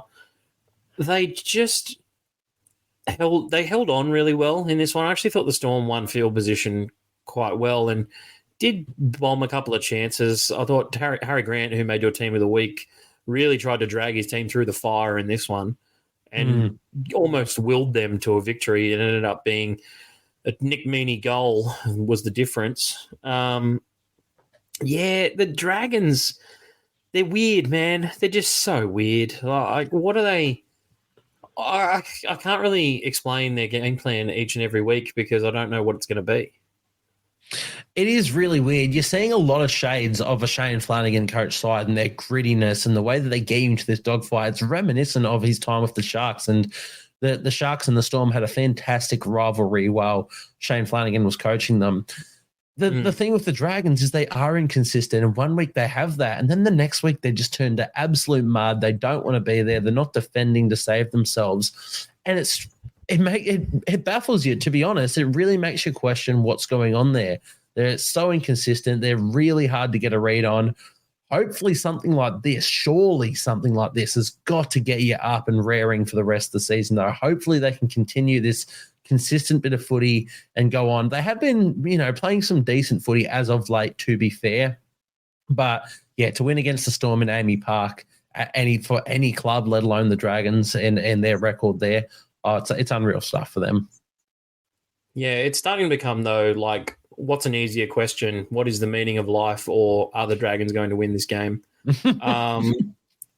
I'm just frustrated from a point of view of like, all right, well, they get me hyped. And no doubt Dragons fans will be feeling this exact same way. They get me hyped. Oh, they've got a really big win. I can't wait for next week's game. And then you're right. Like they do what they did out at Penrith or what the Roosters did to them on Anzac Day this year. Like they'll just crack out like a concede 40 points performance, be absolute dog shit in attack. And like, I thought Ben Hunt was outstanding in this game, the way he controlled Melbourne with his kicking game. Pappenhausen was so quiet in this one. There was a stat that I read as well with the Storm that that spine, Harry Grant, Jerome Hughes, Munster and Pappenhausen have only played 11 times together. And for me, it was very telling on the weekend. I feel like Jerome Hughes has gotten very used to Munster being out of the side and wanted the ball on several occasions. Harry Grant looked left, went to Munster instead. I think putting a lot of pressure on Munster, I think maybe Munster does need to take a little bit of a back seat in this regard, just because Hughes has been running the team so well that Munster almost needs to become the second option. You go to him when you need to, and that's it. Yeah, no, I do 100% get what you're saying there. I think, and you'd wondered that as well. Like, obviously, Munster, he's got that quality and he has the repertoire where he can come into this side and be like, look, I have been this guy for a long, long time. I'm first option. But you win games. You look at someone like, I love hearing Sean Johnson on his podcast talk about how Tamari Martin and that have been performing without him. And you don't want to just come into this side and be like, I'm the guy, I'll be taking the position. Thank you very much. Let Jerome Hughes run it how he has been. He's been one of, if not the best player in the entire competition this year, Jerome Hughes. I thought Munster came in and had a good game, to be fair, but a lot of it was from his running game, which is what you want from a 5'8" anyway. So let Jerome Hughes overcall in attack. Let him have some plays. Eli Katoa, also one of the most damaging back rows in the comp is on Jerome Hughes' side. I'd argue their right side is stronger across the board there. So if you're favouring that side and you're favouring Jerome Hughes and the way he plays his footy, let it run and you can try him in. Keep in mind, Cameron Munster also grew up as a fullback and was an unreal fullback. He can identify when to chime in at the best of times. So don't overcall. Let Jerome Hughes run and you can chime in and overcall whenever you need to or whenever you spot something. And I think, it was very noticeable in this game, as you mentioned, that Jerome Hughes almost got shot out. And as you said, that entire spine, having only played 11 to 12, 13 games together, and they've been together for 5 odd years. It was pretty telling in this one, but look, it's an interesting one for the Storm. You had to lose one eventually. They've been riding high for a long, long time at the top of the ladder. Wasn't one I expected them to lose, wasn't one I tipped them to lose, but your form has to come stumping down at one point. And honestly, it might be a good thing for them. Sometimes riding a massive win streak coming into finals is too much, and you actually need that. Yeah, you need that loss to really spark you guys and set you on the rest of your way into finals. So we'll have to see how the Storm come back out of this one, mate. Let's talk about some standout performance for the Dragons. You mentioned Ben Hunt, the way he controlled the game with his kicking game. I thought that was unreal because it's something this season I haven't seen too much from Ben Hunt. I think a lot of his great moments in this season have just been his ball playing and running game on the right-hand side. I haven't seen a game where he's just gone a DCE level of I'm controlling the entire game with the way I kick, which we know he can do. I reckon in 2021, my hot take was he should have won the Dally M over Nico Hines. He has that in him, Ben Hunt, and it was really good to see him in this game do that. Another one I thought was unreal who made our team of the week, Jaden Sewer with his 2-try effort and the defense that he puts on. Incredible stuff. Jaden Sewer, I think he was wrongfully dropped from the Maroons team. 100%, mate. He just is one of those guys that has excelled so well this year, and I'm glad that the Dragons re-signed him as well because he's so, as you said, damaging with the ball in hand, really chases through hard on kicks and can put a shot on as well.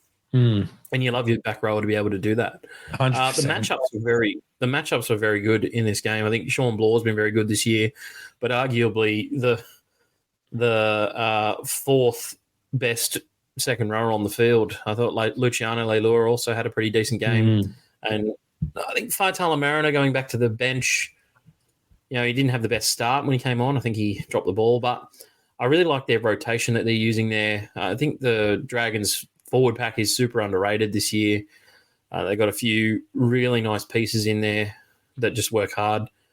And just really grinded this one to a victory. And I really didn't think that they would. I thought the Storm would once again pull off another miracle like they did last year, but it wasn't to be.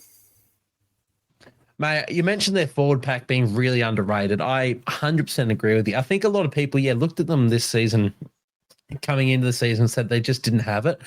And looking back, I don't know what we were sort of thinking, saying that they really didn't have it. Maybe, in the halves and Kyle Flanagan coming into 5'8" or whatnot, or Tyrell Sloan, who hadn't had his best performances in the last couple of seasons. But Tyrell Sloan on his day is a bit of a gun.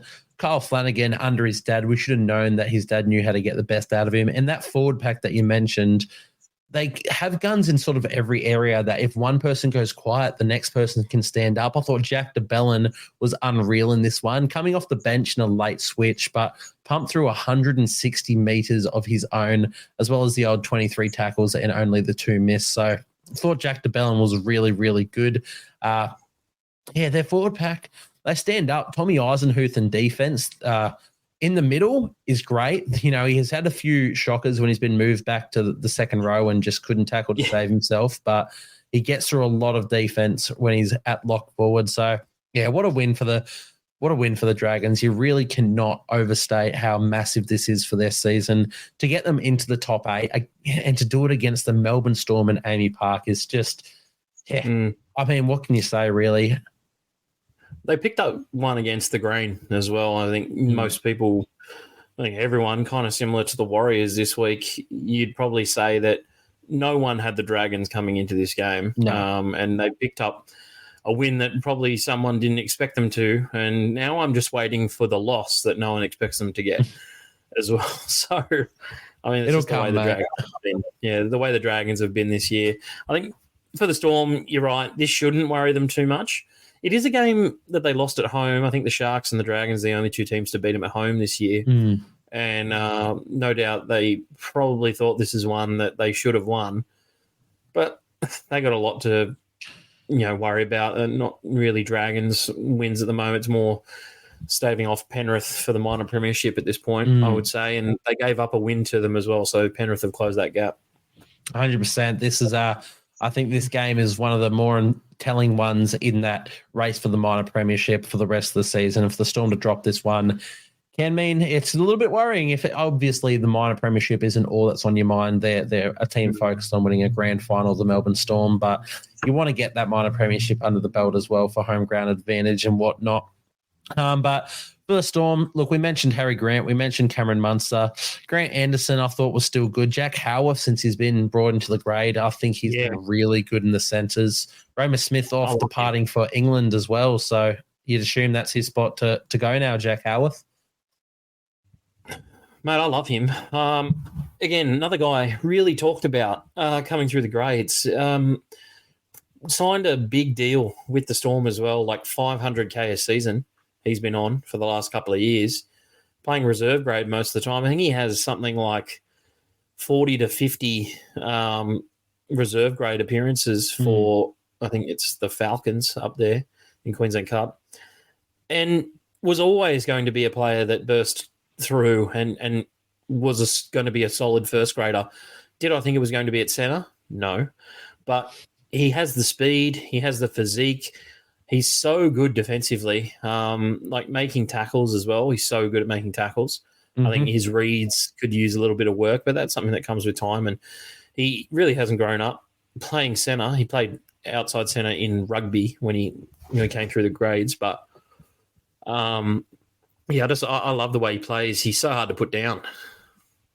No, 100%, mate. I think he's been unreal since he's been brought into the side. Yeah, and with Roma Smith departing, I believe it's off to England, then, yeah, you assume this is the way they go with the future. He's done the tough way of getting in there after signing that long-term big money deal. But now that he's in there, I just don't see a world where he really gets dropped. But as we said, not really a worry, not really concerned for the Storm. They're still one of the sides, if not the side to beat at this end of the season. But it's a bit of a disappointing one to drop at this point of the season as well, especially in front of your home crowd to a side like the Dragons who are quite inconsistent, and normally you'd expect the Storm to go with them. But in the end, I think a lot of it comes down to the Dragons more so than the Storm being poor. I don't think the Storm were poor at all. I thought the Dragons were really, really courageous in this one. And yeah, what a win for them, to be honest. Mate, let's move into the next game. The Sharkies defeating the Rabbitohs 20-6. Now, this one wasn't interesting as well. Speaking of, odd games, I expected a lot of points in this one, and to be 6-6 or 6-4 at halftime and to only end in 20-6 scoreline, it blew me away that I thought there was going to be tries galore coming from these two sides. Yeah, Sharks were poor with the ball in the first half. I think they had a less than 60% completion rate. And the Rabbitohs just not good enough in attack to capitalise on that ball that was given to them. They were missing a fair few pieces. I think Cody Walker being out definitely hurt that in terms of scoring points. Jai Gray was good once again, coming in and filling a role there that has been vacant a couple of times in terms of Latrell Mitchell being out of the side. And I think every time Jai Gray's come in, he's looked very good. He could be on for I think they're looking at a potential switch this week, though. He could be end up playing in the halves this week. So we'll get to that when we get to this week's tips. But I think for the Rabbitohs, not all doom and gloom. I mean, they only gave up 20 points, but some of the Sharks' younger players decided to step up in this one. Iro, as we spoke about, going from strength to strength, and Trindle once again. I think he wouldn't look out of place at any team if they were looking for a halfback. 100%, mate. It does make you wonder the whole Nico Hines and Braden Trindle situation. It's interesting when Hines was signed to the club, everyone was sort of saying then and there that he would be a 5'8", or they moved Kennedy from fullback. And then, of course, he got that halfback role. He never really relinquished that, and he's been fantastic there. A poor-ish. It hasn't even been a poor season for Nico Hines this season, in my opinion. Just after Origin, just didn't come back the same sort of player. But hopefully he comes back rejuvenated. But it does beg the question of, can Hines and Trindle work in the halves when they're both dominant playmakers?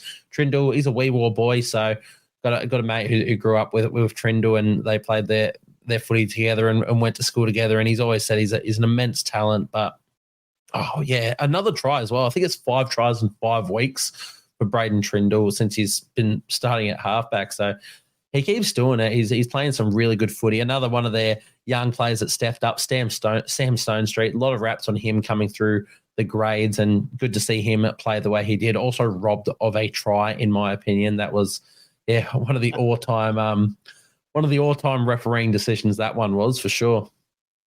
Yeah, I think Blindside was pretty unhappy about that one. Jai from Blindside.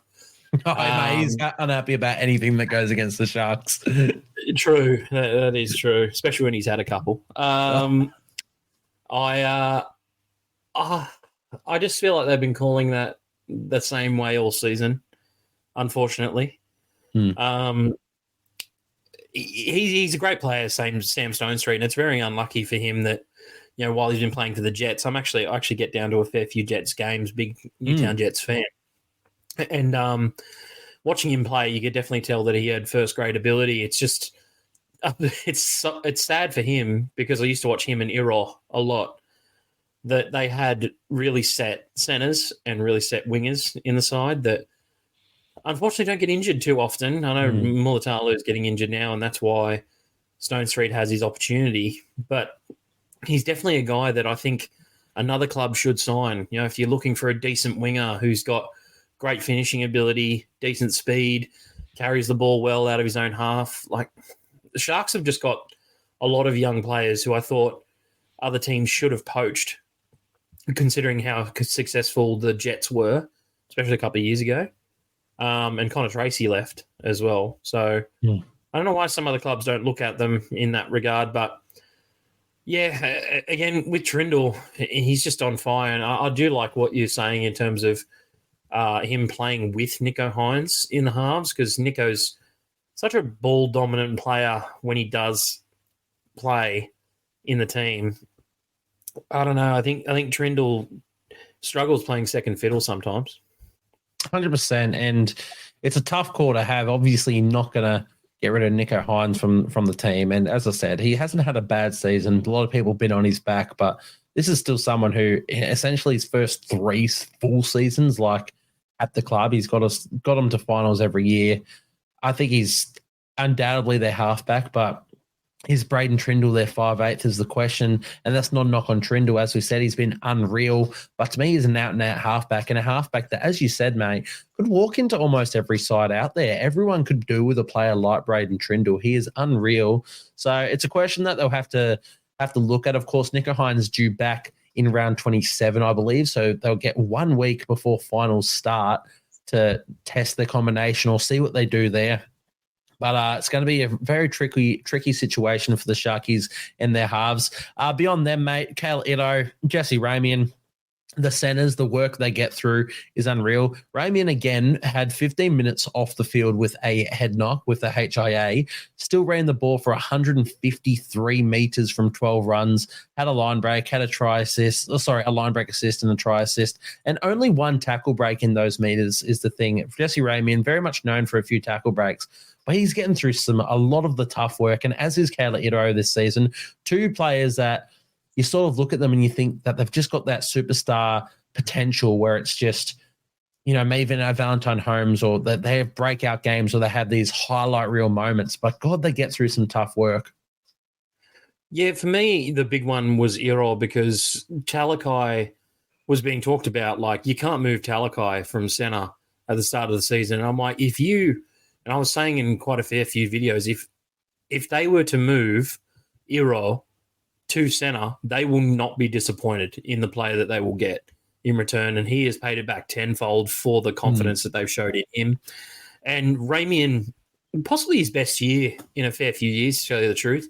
It's the first time where I've considered him on his own as a player rather than part of the Sharks side.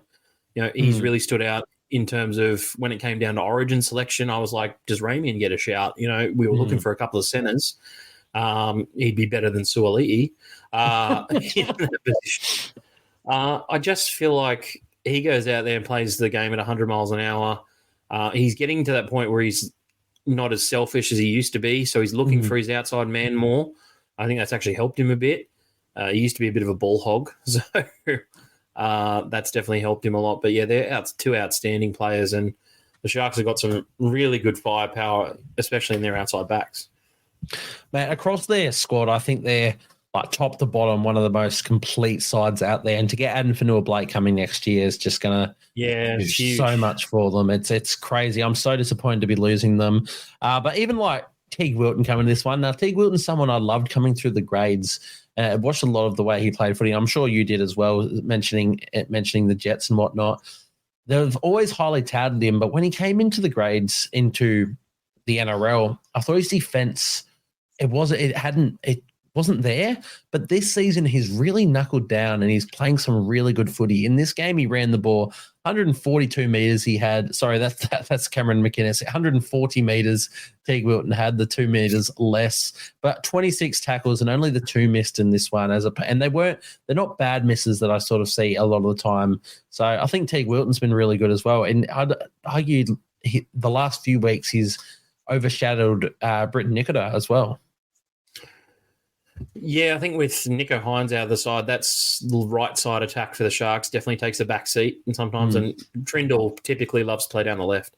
So that's been, really good in terms of Teague Wilton's development this year. He's locked down that starting second rower spot. He had the big knee injury as well. So coming back this year was extremely important for him. So last year finished in not great terms for him. So to see him bounce back from a very serious injury and play the way he has been playing, it really fills you with a lot of happiness to see a guy really bounce back from injury and do well. Yeah, 100%, mate. I think he's been really good for the Sharkies. Another couple men that stood out to me were Braden Hamlin-Uele and Toby Rudolph off the bench. I thought they outplayed the starting front rowers in this one, which, is never really a problem with the Sharks. They have a really sort of set in stone, almost split down the middle 40-minute rotation between all of their front rowers, which, when you've got the quality that they have, you can do that. But I think when they get Adam Fanua-Blake in next season, someone has to give. Yeah, it's a weird rotation, to tell you the truth, because all the guys are, I would say, very similar level. I couldn't really tell you who's the best out of all of them, including Tommy Hazelton, who didn't play this game. But no doubt it has probably been a standout for them this year, just in the terms of quantity of tries that he scored.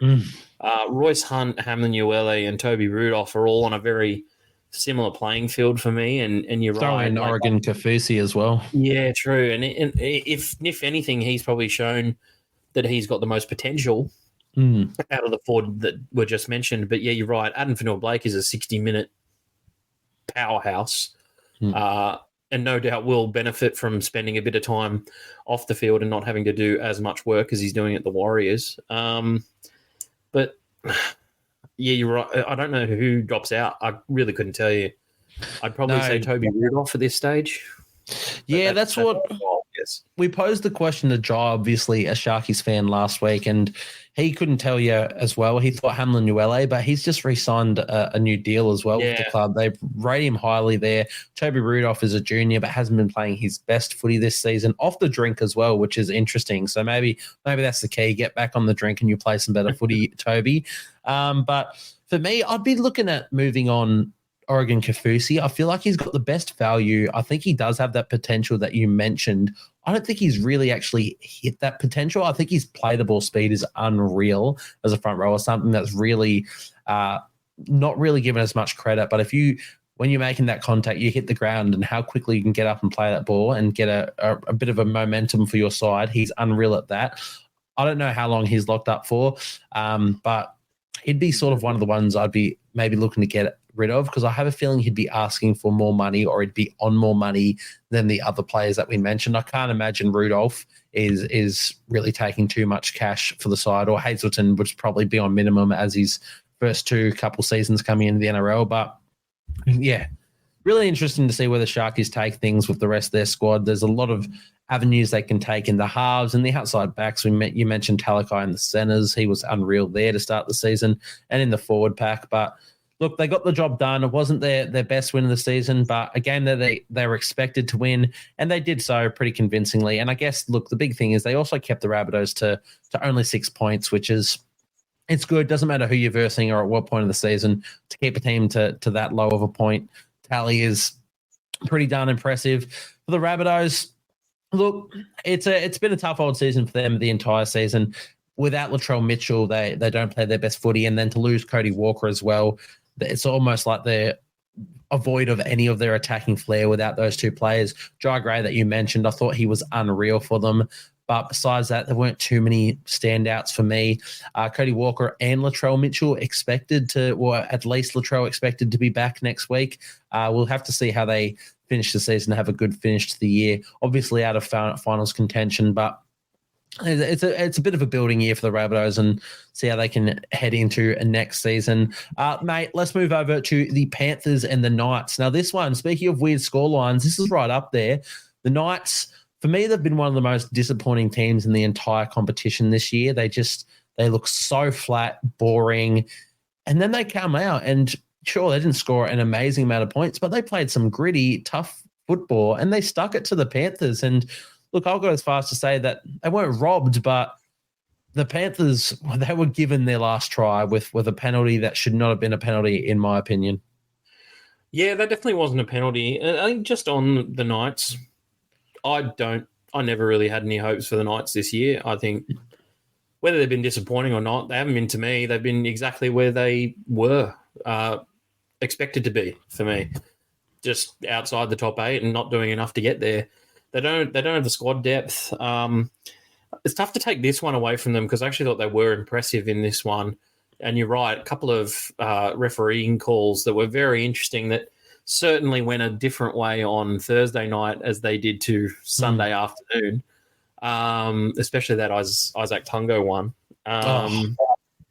Because if you play it side by side with the Helam Lukey Olam tackle, then you'd be like, that's a pretty carbon copy thing. But Kalen Ponga didn't go to the HIA after that either, didn't get a HIA test.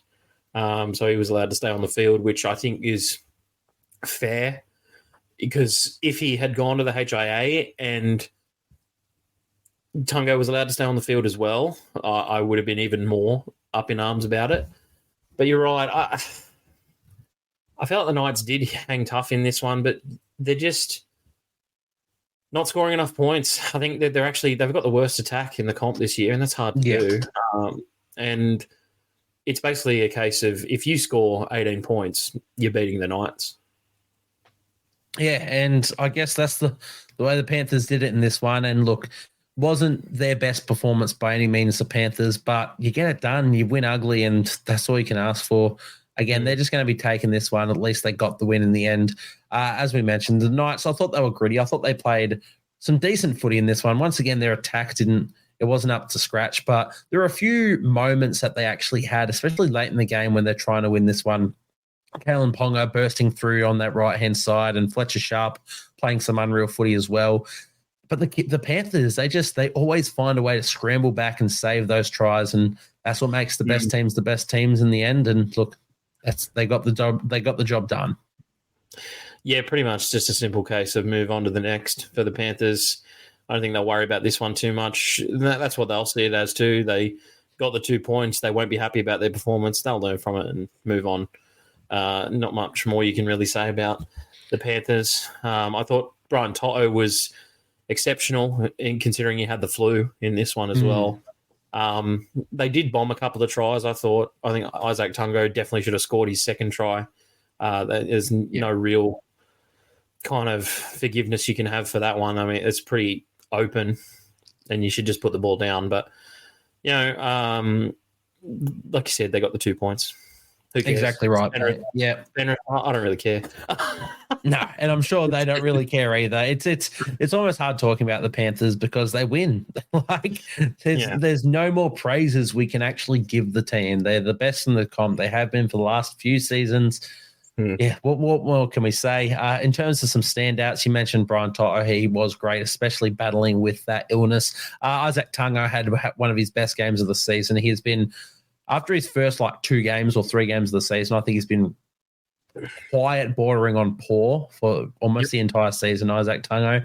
But it was good to see him bounce back in a big way in this one. Obviously, he had that bomb try, but he did score one beyond that, set up a few attacking raids on that right-hand side as well. So I thought he was good. Isaiah Iyongi, the debutant at fullback, I thought he was unreal as well. He just kept going at him. He's almost a bit slight in stature, but he has the heart in him, and he just kept going. In this game, in his debut game, 26 runs and 256 meters from the young fullback. That's unreal stuff. You love to see that. Yeah, they've just got a factory of players out there that they can throw in, it seems like. Who's next off the production line? Let's just chuck him back into the whatever position that they need for that week. You think McLean as well had a good game, scored a try. He's another one off the production line, and I'm surprised they went and signed Blaise Taulagi. They've obviously identified that the kid has a lot of young talent, but I just expected them to shove in their next best gun 5'8" that they've got brewing out there. And it will be very interesting to see what happens next year with that. I thought Luai had some really good moments in this game and showed why he was so successful in that New South Wales jersey. He's turned my opinion around of him this year as well. And 100%, really mate. Same here. Yeah, he's really taking on a senior role in this team. Yeah, no, I thought he was tremendous. It's crazy to see the foil that he complements Cleary with, but then when Cleary's not there, how he can step up and be a halfback. I hated the signing of him to the Tigers at the start of the season. I thought wasn't the man that they needed in their halves, especially with the way that Lockie Gavin was playing. I didn't think he was the attitude that they needed as well, but God, he has turned my opinion around of that completely, and I think he's going to be fantastic at the Tigers. And yeah, love the way he's been playing.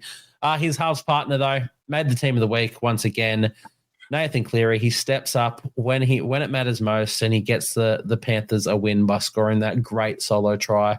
Again, we speak about the Panthers saying there's not much more we can say about them. There's got to be nothing left we can say about Nathan Cleary, mate.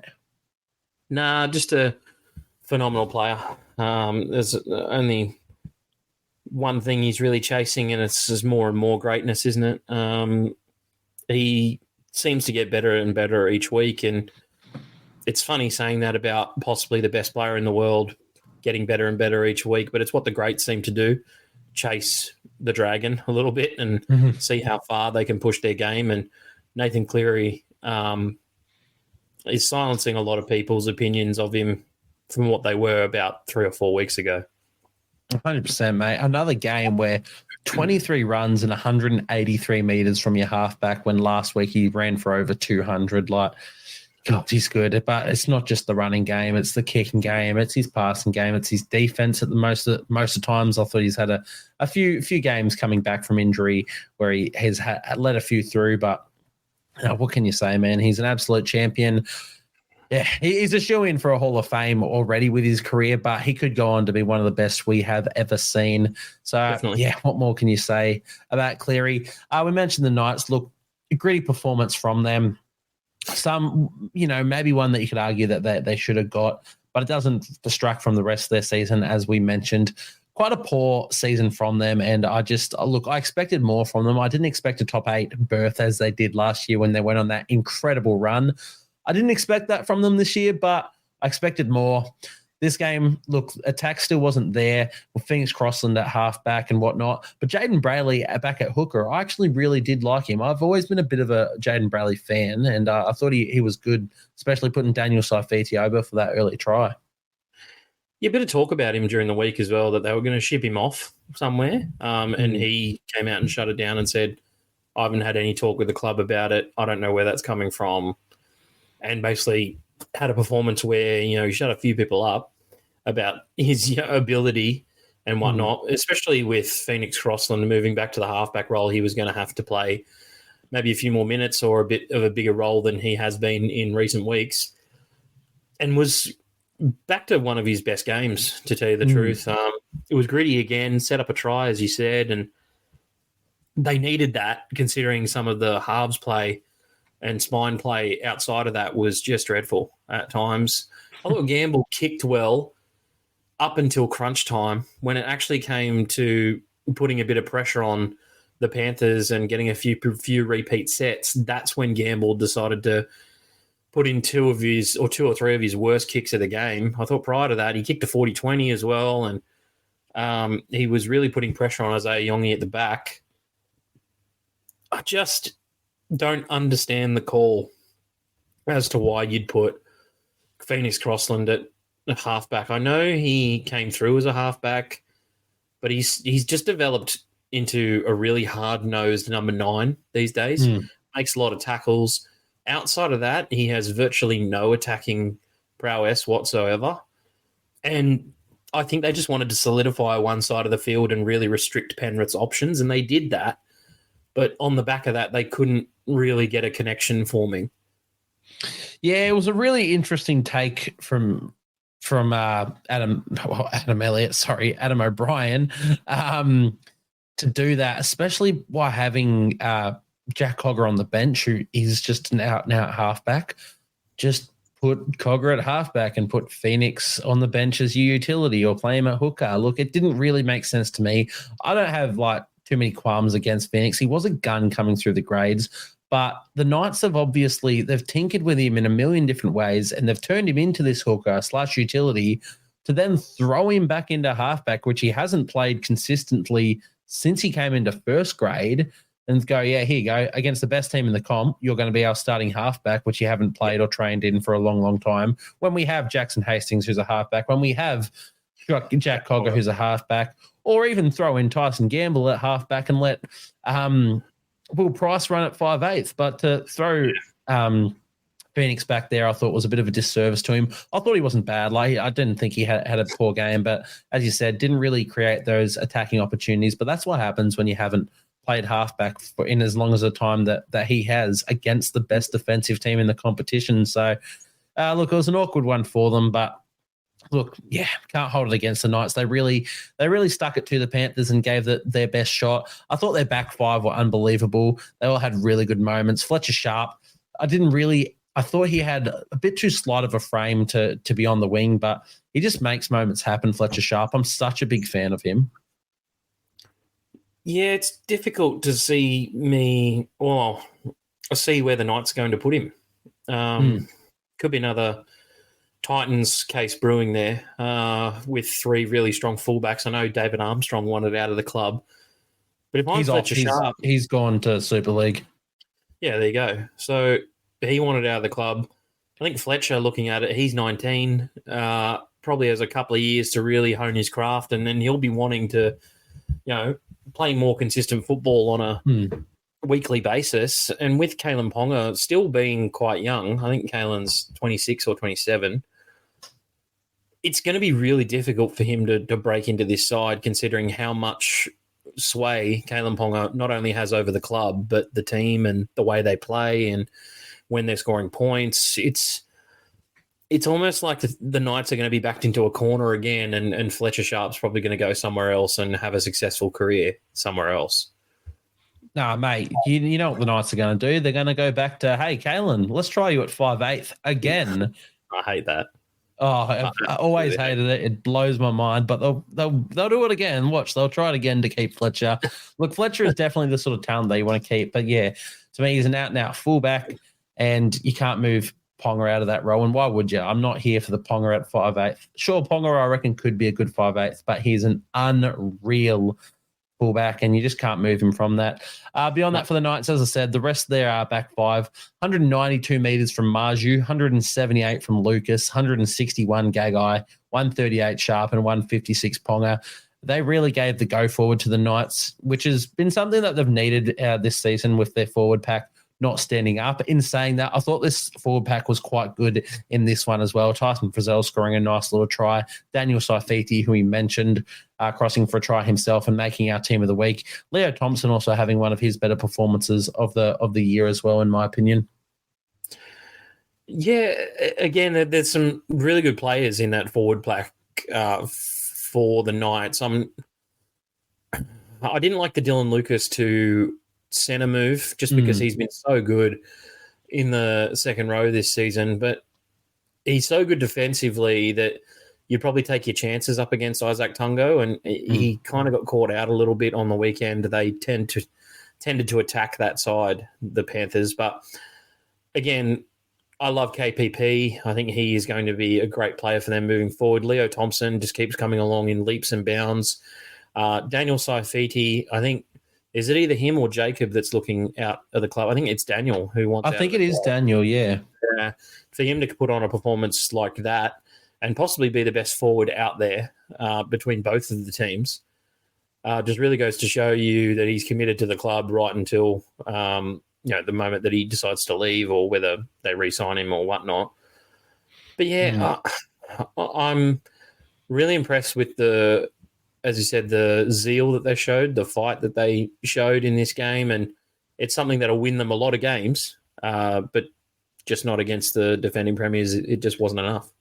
No, that's just it, mate. Yeah, not against the Penrith Panthers. You have to do a little bit more, and yeah, they couldn't come up with in this one, but I'm sure Knights fans are pretty impressed with their performance overall. As we said, with the Panthers, in the end, it's just another tick, another W on their string added to their bow, to be honest. So they just move on and probably don't take too much away. Mate, let's move into the final game of round 22 before we get into our tips. Probably my favorite game of the round, and there wasn't too much that really, there was not a whole lot of stakes coming into it, but just a game that I earmarked from the very beginning. I was like, I'm really intrigued to see that Raiders-Bulldogs clash. Two really gritty teams going at it, and the Bulldogs coming away very narrow victors, 22-18. How do you find the game, Burgz?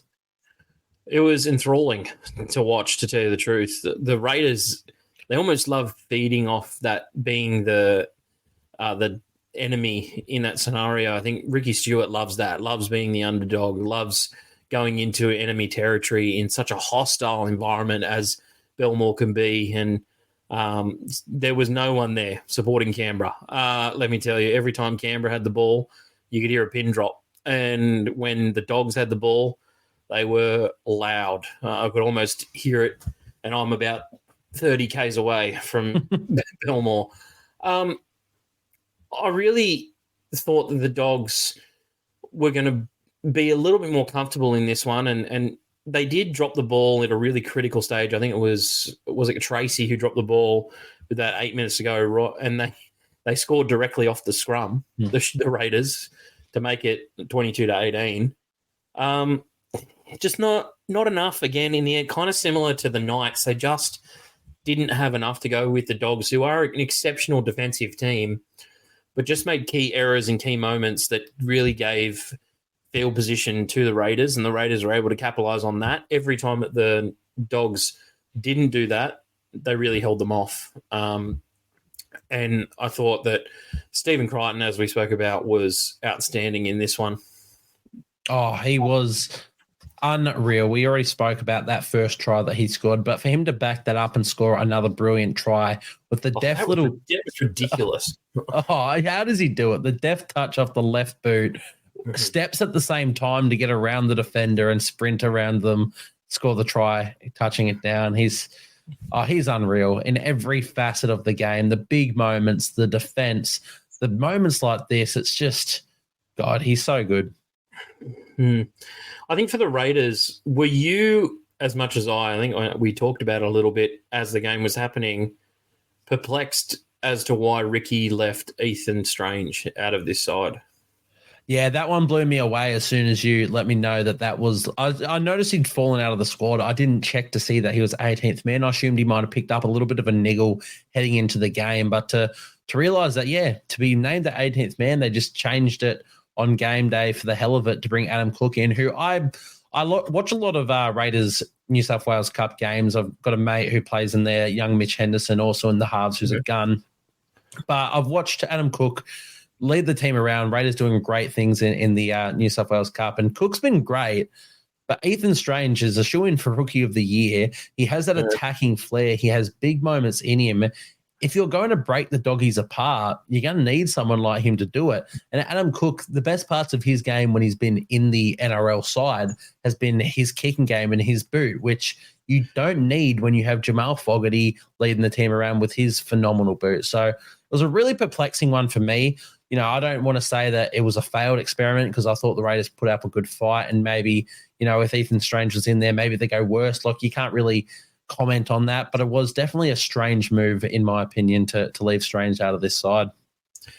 Yeah, bizarre to me. It's just another case of Ricky doing whatever the fuck he wants, and I'm not here for it. I think that it's a really strange decision. Pardon the pun. Ethan has just got X factor in him, and it's something that possibly could have won him this game if he was there. You know, you just maybe see him taking on the line at a really critical moment, or popping his nose through and giving it to Rapana for a try, or it lacked a bit of that. And I think they opted for defensive solidarity. And I thought Cook was fine in this game. Like, I didn't really notice him, but that's part of the problem. You know, I think he didn't do enough, but didn't do too little. And Strange could have really changed the script there. I feel like he's the kind of guy who would take the game on in that scenario rather than just sit back and wait for Jamal Fogarty to do something.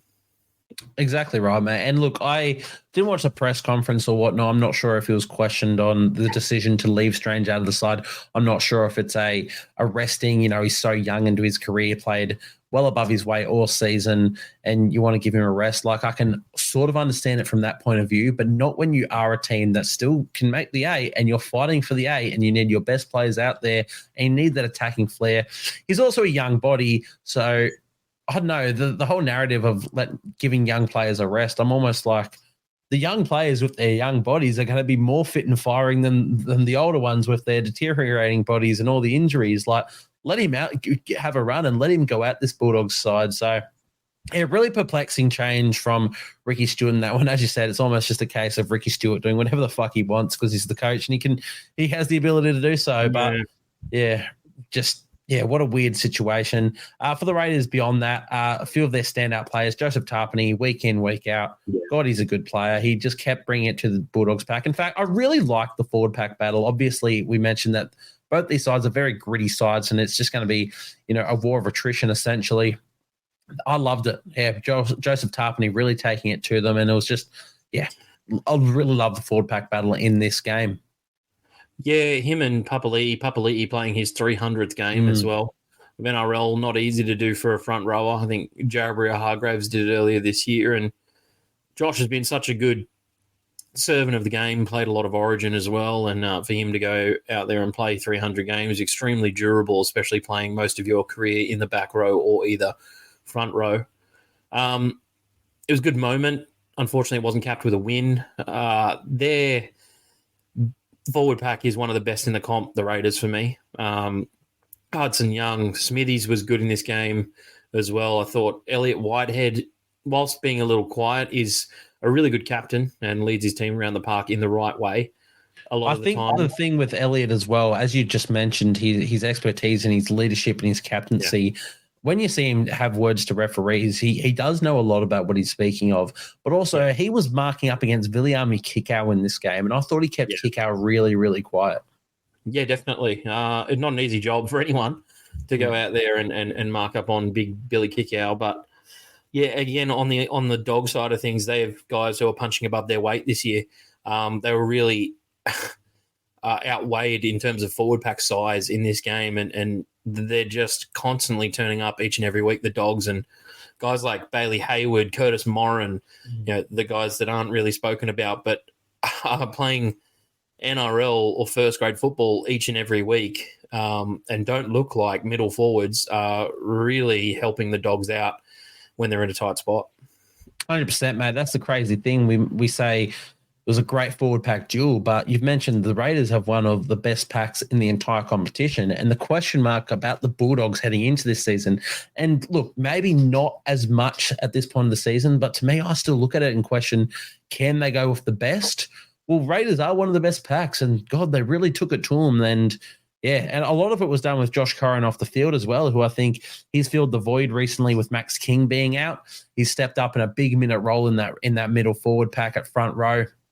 And he spent a lot of time off the field with an injury, was lucky enough to come back on in that second half and play through like the last quarter of the game or so. But they did a lot without him, and they kept at it. So, yeah, Bulldogs, you got to start doubting him. I did tip the Raiders in this one purely to sort of be different, and I had a bit of an inkling they could win it. Maybe I would have changed the tip had I known Strange was out, but I'm not going to say that Strange being in would have won the Raiders the game. But Bulldogs, once again, they come up with big plays and they get another win. They're a shoe-in for the top 8, aren't they? Oh, they're there. It's a matter of whether they finish top 4 or bottom half of the 8 now. For me, their run home is pretty good for them. I was looking at a few games the other day, and their run home isn't exactly hard. I feel for the Raiders in this one. I think their top 8 chances are pretty much gone at this point. They play their last game at home this season, this week, and this is round 23. We've still got 3 rounds to go. So, and it's against Manly, so it's not an easy one. Whether they can scrap back, Strange obviously gets put back into the side and then comes back in, and we'll see if they can get there. But, yeah, I think the Dogs deserve top 8 this year from the performances that they put in. 100%, mate. Whether or not they do much in finals, I don't think it takes anything away from the outstanding season they've had, from them to be where they were last year and the seasons of the past to be where they are now. And look, who's to say they won't do something in finals? They keep continually proving all the doubters wrong, especially myself. All season I've sort of been doubting them, and they just keep making me look like a fucking idiot. You say the Dragons have been a hard team to tip. For me, it's been the Bulldogs, because I keep going, okay, yeah, they're up for it that game. They can't do it again. And I just never get it right, mate. I never get it right. So fantastic win for them. For the Raiders, as you said, wasn't a bad performance. They really stuck to their guns and they scrapped and fought, which is what we wanted to see. Really enjoyable game, my favourite game of the round. They did lose, and as you said, it effectively rules them out of finals contention now. It's going to be a really hard effort for them to get in, essentially having to win all of their last games, especially a lot away from home. But again, they're another team that was tipped for near the bottom of the ladder, and I think they've also scrapped well above their weight all season. So a few games left to come, but I think Raiders fans can be particularly happy with how their team's done all season, and I'd still be pretty proud of the effort they put in this game as well. Yeah, no, I think some Raiders fans would expect their team just to be in the top 8 because they were there last year. They didn't really make an effort. I think I just want to say one thing for the Dogs. I think they will get a win in the finals, especially if they get a home final. They've been so dominant at home this year. That's 9 games out of 9 at home this year for them to win. So they have not been beaten yet this year at home. And especially going to Belmore this year, it was a couple of years ago, it talked about it being pulled down, that they weren't going to play there anymore. And I'm so glad that, the council decided not to do that and really put faith back into the team. And those fans are, it's funny what happens when your team starts winning after a while of not winning, how many fans pop their heads out. But, it's always good to see support, and just rugby league in general getting support.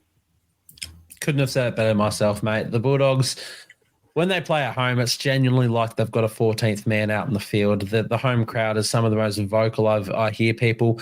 Special shout out to the Tigers this round as well at Leichhardt. I thought you could not stop hearing their home crowd fans giving it to the Cowboys and even the referee at a few different stages. But you love to see that sort of stuff, and that's the big thing with the Doggies. Their crowd, their fans, they get behind them unlike any other team's fans really do. It's so good, and that's why we mentioned that Stephen Crichton shot, blaring up to the crowd, celebrating with the crowd, and a local junior and Jacob Carraz. And I'm pretty sure Preston's not a local junior, but for me, he's a local, like he bleeds blue, Jacob Preston. To see all three of those two jumping on their captain in front of the crowd. I'm like, that is really inspiring and inspirational sort of stuff. And yeah, you got to give a massive shout out to them. And yeah, if they do encounter a team in a home final, it's going to be a bloody tough win. I think if you're any of those, potentially, I'd predict the bottom half of the top eight. If you're any of those sides, the last team that you want to face are the Doggies in Belmore. And I think even if you're a top 4 side, the last team you would want to face is a Doggies team at Belmore. So massive congrats to them for finishing this game the way that they did. Still a good end of the season left for them, and I'm sure that their home crowd will just be out in force as they always are. Mate, let's finish things up with this episode with our tips heading into round 23. So the first game kicking us off, 7:50 p.m. Thursday, 8th of August. The Rabbitohs take on the Melbourne Storm, 15th versus 1st, mate. I'll pass it over to you to start. Who have you got? The Storm surely bounce back in this one. A lot of injury news coming through the week as well with the Rabbitohs. Cody Walker is possibly going to be out again this week. And Dion Tauper picked up an injury in last week's game, and he played halfback for them. So they're looking at moving Jai Gray into the halves. Dean Hawkins is on standby, and he's only just come back from an injury. So it's a little bit of a mess at this point in time. A couple of guys I want to highlight that have been playing some really good footy for them. Kaloamatangi had a bit of time off the field last week, but he's still producing in that lock role, and I'm surprised that he's kept it with Murray coming back into the side. But for fantasy owners, that is music to everyone's ears, anyone who has Kaloamatangi and got on board. And Damien Cook, despite all the talk about him leaving this year because he's going to the Dragons next year, he, I think, has found a bit of a return to form. He's had to step up with some of the spine players being out of the side. And if they manage to win this game, I don't see how they do it, that Latrell Mitchell could be coming back in next week, and it could be a nice little run towards the end of the season for them. But in this one, I just feel like the Storm will get it done 13+. I think I'm with you in every sense of the word. The Kaloamatangi chat, I love the fact that they gave him a bit of a break in the middle, something he's not accustomed to. He's been carrying the load for the Rabbitohs for a while, so it's good to see him get a bit of a reprieve there. I am still shocked that he's playing lock forward. He doesn't really want to be from everything that's coming out of the club. And you've got Cameron Murray, who is an out-and-out lock forward. We'll have to see what happens next season with Wayne Bennett taking over the helm and whether or not that all stays. But at least in this season, for fantasy and Supercoach especially, Keon Kaloamatangi is a gun in those positions. Look, if Rabbitohs were full strength, if they had Cody Walker or even if they had Lockie Elias or whatnot, with Latrell returning, I wouldn't hate it. I just feel like that they have that energy about him. You mentioned Damien Cook and the way he's been playing. He's been unreal. They have an energy about him that I feel like I want to take him for an upset, but no chance with no Cody Walker and against the Storm side that's coming off a loss. I think Storm, they win this one, and I'll back the Rabbitohs to get it close. So I'll go Storm 1-12 to be a little bit different, but could very well be 13+, mate. Let's move into that second game. The Titans taking on the Sharkies, 11th versus 4th. It's in the Seabus Super Stadium, however. It's not as clear-cut as one might think, mate. Who are you tipping? I'm on the Titans train this week. Yes. They beat them earlier in the season up at Coffs Harbour as well, and they are the favourites going into this one. One thing I will say is that the Sharks have won the last 9 out of 10 games against the Titans, and we're on a big winning streak against them heading into that game at Coffs Harbour, which the Titans only won by a try. So, I mean, the Sharks have been up and down this year as well, even with Nico Hines in the side. It's not been a complete package apart from the first 8 rounds of the season. The first 8 rounds, they looked phenomenal. But since then, it's been very hit and miss. And I feel like the Titans, they're in this one on the back of 3 wins in a row. And I feel like they continue it. I really liked the crowd signs that I saw from Seabus Super Stadium as well on the weekend. Mate, I might be backing you in here too. Look, I like the Sharkies, and especially, what made me originally want to tip them is their defense, only conceding the 1 try to the Rabbitohs. But Rabbitohs and Titans are very different in the sort of attacking football that they're throwing up this season, especially a Rabbitohs team without Walker. They do get Latrell back, the Bunnies, but I don't think even then that Rabbitohs team can do what this Titans team has been doing. And it's still a Sharks side without Nico. They're playing pretty well without him, with Braden Trindle leading the helm, as we've mentioned.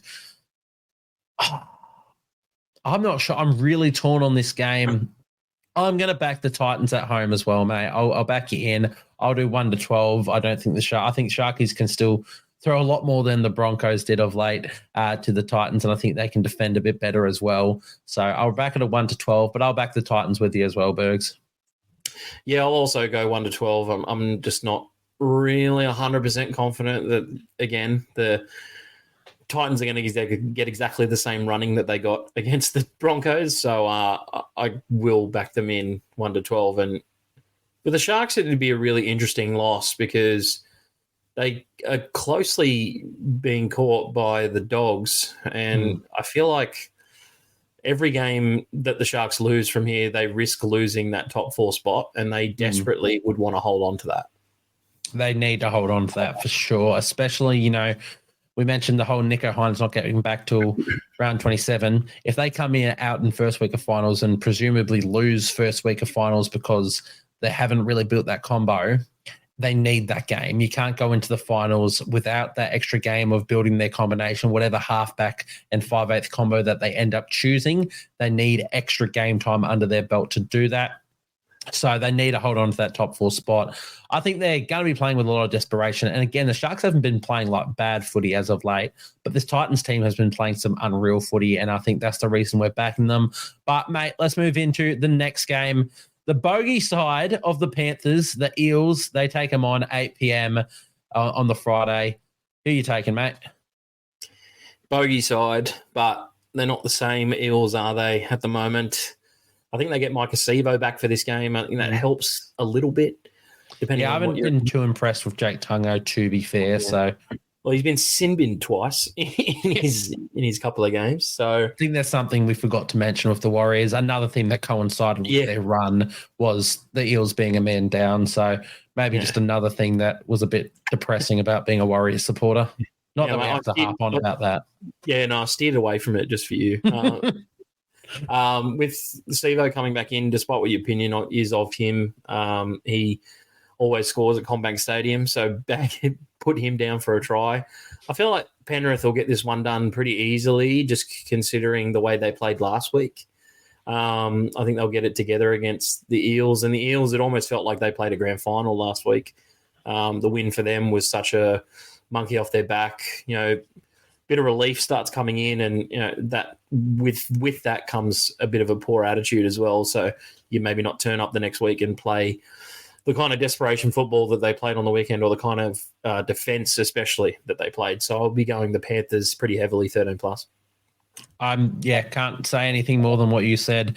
The Eels, it is the monkey off their back. They're essentially, for me, they're probably going to be a little bit more like, look, we're not going to beat the Panthers in the first place, but we're not going to come last now because we beat the Warriors. So for them, they can already come in and throw in the towel. And I think the Panthers, beyond that, the fact that they didn't get a massively convincing win against the Knights, they really are going to want to come out and be like, hey, we're actually still the best. And that was just a bit of a blip on the radar. So I'm taking Panthers 13+ with you, mate. But that leads us into the next game. This one's going to be a very interesting one to pick as well. The Raiders taking on the Manly Warringah Seagulls. It's 10th versus 7th, but it is in GIO Stadium, Canberra. Who are you backing, mate? See, this is possibly one of the toughest games tip of the weekend. I think I was reading that the Seagulls have a better record over the last 10 games. They've won 6 out of those last 10 games and have a pretty decent record against the Raiders at GIO Stadium. They've won 3 out of their last 5 games there. And Canberra beat them earlier in the season. So I'm just a bit perplexed. I'm a big stats guy. I love looking at the record, and Canberra haven't beaten the Seagulls twice in the same season since 2016. Wow. So with that in mind, I'm going to go with the Seagulls this week. They get big ins. They get Ruben Garrick back. They get Saab back. They get Ola Kawatu back into the side. I just feel like with a week off as well, they'd be highly prepped for this one. It's the Raiders coming in off a 6-day turnaround. It is their last game at home for the season. They've been pretty good there this year, but I just feel like the Seagulls will get it done 1-12.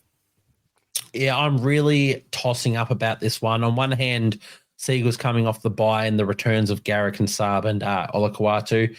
I'm like, yeah, that week rest, they can do it. But also, as you said, Raiders' last home game, which is also could be the last home game of Josh Papali'i for forever. If not, it's also the time that they get to celebrate his 300th in front of the home crowd. And we mentioned the fans of the Bulldogs. The fans of the Raiders are up there with the best as well. They get around their boys. So I have no idea which way I want to lean. I sort of want to just pray that the Raiders can do it as well, purely from a super coach perspective, because I don't own Tom Trbojevic. So I'd really love the Raiders to come out and shut down the Seagulls and get a nice gritty win. So on the back of that, I will tip them 1-12, but I'm really torn about it. If it's not 1-12 to the Raiders, it could be a bloody 13 plus to the Seagulls. So yeah, who knows? But I'll take the Raiders in their last home game of the season. Yeah, it'll be about whether the Seagulls can do a very similar job to what the Bulldogs forward pack did last week and kind of not shut down, but limit the Raiders forward pack as much as possible and then not give too much to their outside backs. Like KO Weeks is also coming up against his old team. They let him go because they didn't think he had a place there at the club. He'll be wanting to put in a good performance to really show them why they shouldn't have let him go. There's a few storylines, definitely, and these teams have played out some absolute classics in the past. I can remember Dylan Walker kicking a penalty goal a few years back that got a really fiery ending to the game. You know, there's just storylines across the park. So, yeah, hopefully the Seagulls can get it done tight. Yeah, no, as you said, lots of storylines into that game and should be another one. It's rare that I say that the Raiders are one of the games of the round at least 2 weeks in a row as well. Yeah. But yeah, I think this is one of the games of the round again. I've been liking what the Raiders have been putting up, and we know the attacking prowess of the Seagulls. So I'm really looking forward to that one, but I'm in the opposite boat to you. I hope the Raiders can get it done in a tight one. Mate, let's move us into the next game. Your boys, the Cowboys in 6th, taking on big brother Broncos down the bottom of the ladder in 14th, 5:30 p.m. Saturday. I assume you're tipping your Cows, mate? Yeah, it's difficult for me, though. If we can turn out the performance that we did last week, I feel like the Broncos could beat us in this one. I just feel like if we're not going to aim up defensively, then we're going to be no match for the guys like Reece Walsh. Adam Reynolds will cut us to ribbons with his kicking game. We've got to be really on high alert and not come into this game thinking that we're just going to beat the Broncos just because they're having a shit year. They've beaten us their last 3 games in a row. We haven't beaten them since 2022. And while I will admit that they aren't the same team from last year, they did beat us earlier in the season as well. They've only won 8 games this year, and we are one of their wins. So at home, I give us a very solid chance. I feel like if we're going to be serious about making this top 8, if we're going to be serious about winning the premiership potentially or going on a run, then we need to come out and put a sword to the Broncos and make a statement. So I want us to win 13 plus. I don't think it'll happen, but I want us to win 13 plus. Mate, I think yous do. I think yous get it done 13 plus. I think both sides coming off the performances they did in round 22 have a lot to prove and a lot left to be desired. Both will want to have big statements, but the difference is one of those sides won the game despite their performance. That was you guys. I think you guys should be the correct words I'm using there, but I think the Cowboys get it done. I think it is a big statement piece for them, not just for their final statements or their aspirations, but the narrative, the big brother Broncos, let's get it done over them. I think the Cowboys get it done, and I'm going to back them in 13 plus. I've been on the Broncos train all season, and I keep backing them and keep saying they'll come good, they'll come good. Nah, they're not coming good. Let's say it how it is. They are shit. They are really, really bad. So I'm taking your boys 13 plus, and don't feel sorry about it. Good man. Mate, that moves us into another really interesting game. I'm actually excited for this one as well. It's not the most exciting teams in terms of attacking prowess, but these are the games I'm really enjoying. The Dragons taking on the Bulldogs, 8th versus 5th, 7:35 p.m. Nestrata Jubilee Stadium, Sydney. Who have you got? The question of the week is like, are you going to tip the Dogs right in this one, or am I going to tip the Dragons right in this one? Yes. I'm going to back the Dogs. I feel like they're just finding this extra gear that I didn't know they had. And it's a surprise not only to me, but I'm sure to everyone. And purely based on the fact that the St. George Illawarra Dragons have been win-loss all season, I expect the Dogs to come out here and get a tight win, 1-12. I'm curious to hear your thoughts on it as well, but I just feel like the form guide would suggest that the Dragons win last week, so they must lose this week, right? Yeah, I'm going to back you in. I'm going to tip the Doggies. I mean, I keep tipping against them, which means I'll probably get it wrong no matter which way I go. As you said, we can't get these two sides right to save ourselves, so no matter who we tip, we're going wrong. But I think I'm going to back the Doggies, but it's a sold-out home stadium for the Dragons in Cogra. They're riding the high that they are of beating the Storm and just having some decent performances this season. If they can just be consistent, I think they can win. But it's a really big if. I'll take the Doggies 1-12 with you, mate. It's just you need to stop denying what they're producing this season. While the Dragons, they're just a bit more inconsistent than the Doggies are. Yeah, as well. I think for the Dragons, this has been an extremely successful season, no matter which way you look at it. I had them getting the wooden spoon this year, so they've definitely improved my opinion of them.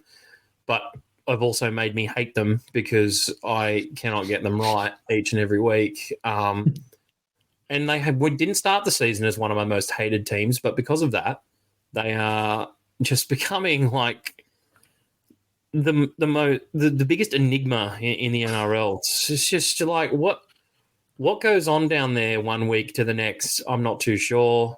But they've had a couple of halftime sprays where they've been well down at halftime. They've come back and won that game, and I'm like, well, I didn't tip him in that one either. And at the halftime break, it was looking really good. Like, anyway, it could be anything. It could be anything indeed. But we've both taken the Doggies in a tight one there. Move us into the next game. The Dolphins taking on my Wars, but this one's in Suncorp Stadium, Brisbane. 9th versus 13th. Who you taking, Burgz? I'm on the Wars this week. Good man. I don't, and that was prior to coming on this show. I just didn't do it just for you to make you happy. But no, good, because Jai tipped the Eels last week. I'll have you know against me on his debut on the show. Yeah, thanks. No, fair enough. I'm not an agitator, mate. I don't like to make my hosts uncomfortable. So good, mate. You'll be welcome back. He won't be. No, I think the Wars bounce back. I think the news of Shaun Johnson's retirement will lift them as well. It's weird to say that news of a retiring player will help them. I don't think that is necessarily a positive thing at most times, but I just feel like the Wars were embarrassed a bit last week, and they did a similar thing with the Titans earlier in the year when they lost 66-0. It was 66-6. They came out the next week and played some pretty decent football. And the Dolphins are fading at this time of the year, and I think it's a good time to catch them. It's about whether they continue that fade, the Dolphins, and can kind of get back into a winning mentality. But I'm going to go the Warriors 1-12. I'm in the same boat as you, but there's probably more bias coming from me. I just think that the Wars, they have to get up for it. Look, finals aspirations out the window. Finish this season on a high for Shaun. Maybe it's me just hoping that because, I love Shaun Johnson with all my dear heart. He's my beloved Pookie Bear. But I think, as you said, Dolphins on the slide, they're conceding a lot of points. We have to come out and show something, give back to the fans that have sold out our stadiums all year. The first club in NRL history to sell out every home game, and then we lose games in front of them against the Eels. It's like, I know this one won't be in front of home fans, but let's just give back to them and win this one. Let's finish the season well for Shaun and for the fans that have come out in droves every single week for him. I'll back them in to beat the Dolphins. I'm not convinced about it. There's definitely bias in it, but I'll back us to do it 1-12 as well, mate. Awesome stuff. I think, they're in with a good shout, just considering the way the Dolphins are playing at the moment. It'll be a matter of whether the Dolphins continue that vein of form or not. Again, they could or they couldn't. Yeah, exactly. Who knows? But up the wires until the day I die. So let's move into the Knights taking on the Tigers, 12th and 17th, the last game of the round, 4:05 p.m. on the Sunday. McDonald Jones Stadium, Newcastle is the venue. So who have you got, Burgz? Look, I've got the Knights, but I want to kind of preface this. I don't dislike the Knights. I just think that they are a very average football team. And average is going to be good enough to beat the Tigers this week. I feel like the Tigers definitely have a lot more to play for now, considering how desperate their scenario is in terms of avoiding the wooden spoon again. So while I feel like the Knights should get this one done pretty easily, I don't think they will. I think they'll get it done 1-12 and make it look much tougher on themselves than it needs to be, purely because the Tigers have shown elements this year where they are able to fight in games. They are able to score points. And I do worry in the sense of if the Tigers can put on a bit of a score and score as many points as they did last week, are the Knights going to have enough attack to go with them? Is really my only doubtful question when it comes to the Knights, but I will tip them 1-12. Mate, I should have made you go second in all of these tippings because now it looks like I'm copying you. I'm also going the Knights 1-12. Everything that you just said, once again, it makes me look. I know. I guess it's just a good footy mind with me, mate. But just go straight in next time with you. I'm going to jump well ahead of you next time. I'm getting in there. But I think Knights at home, technically still playing for a final spot. If they've got an easy draw to come, they are a very average side. I've got nothing against any side in the NRL. Maybe the Doggies. I love what they're doing, but I also hate just the grubbiness of teams at sometimes, and the Doggies get under my skin a fair bit. Read Marnie. But the Knights, they're boring.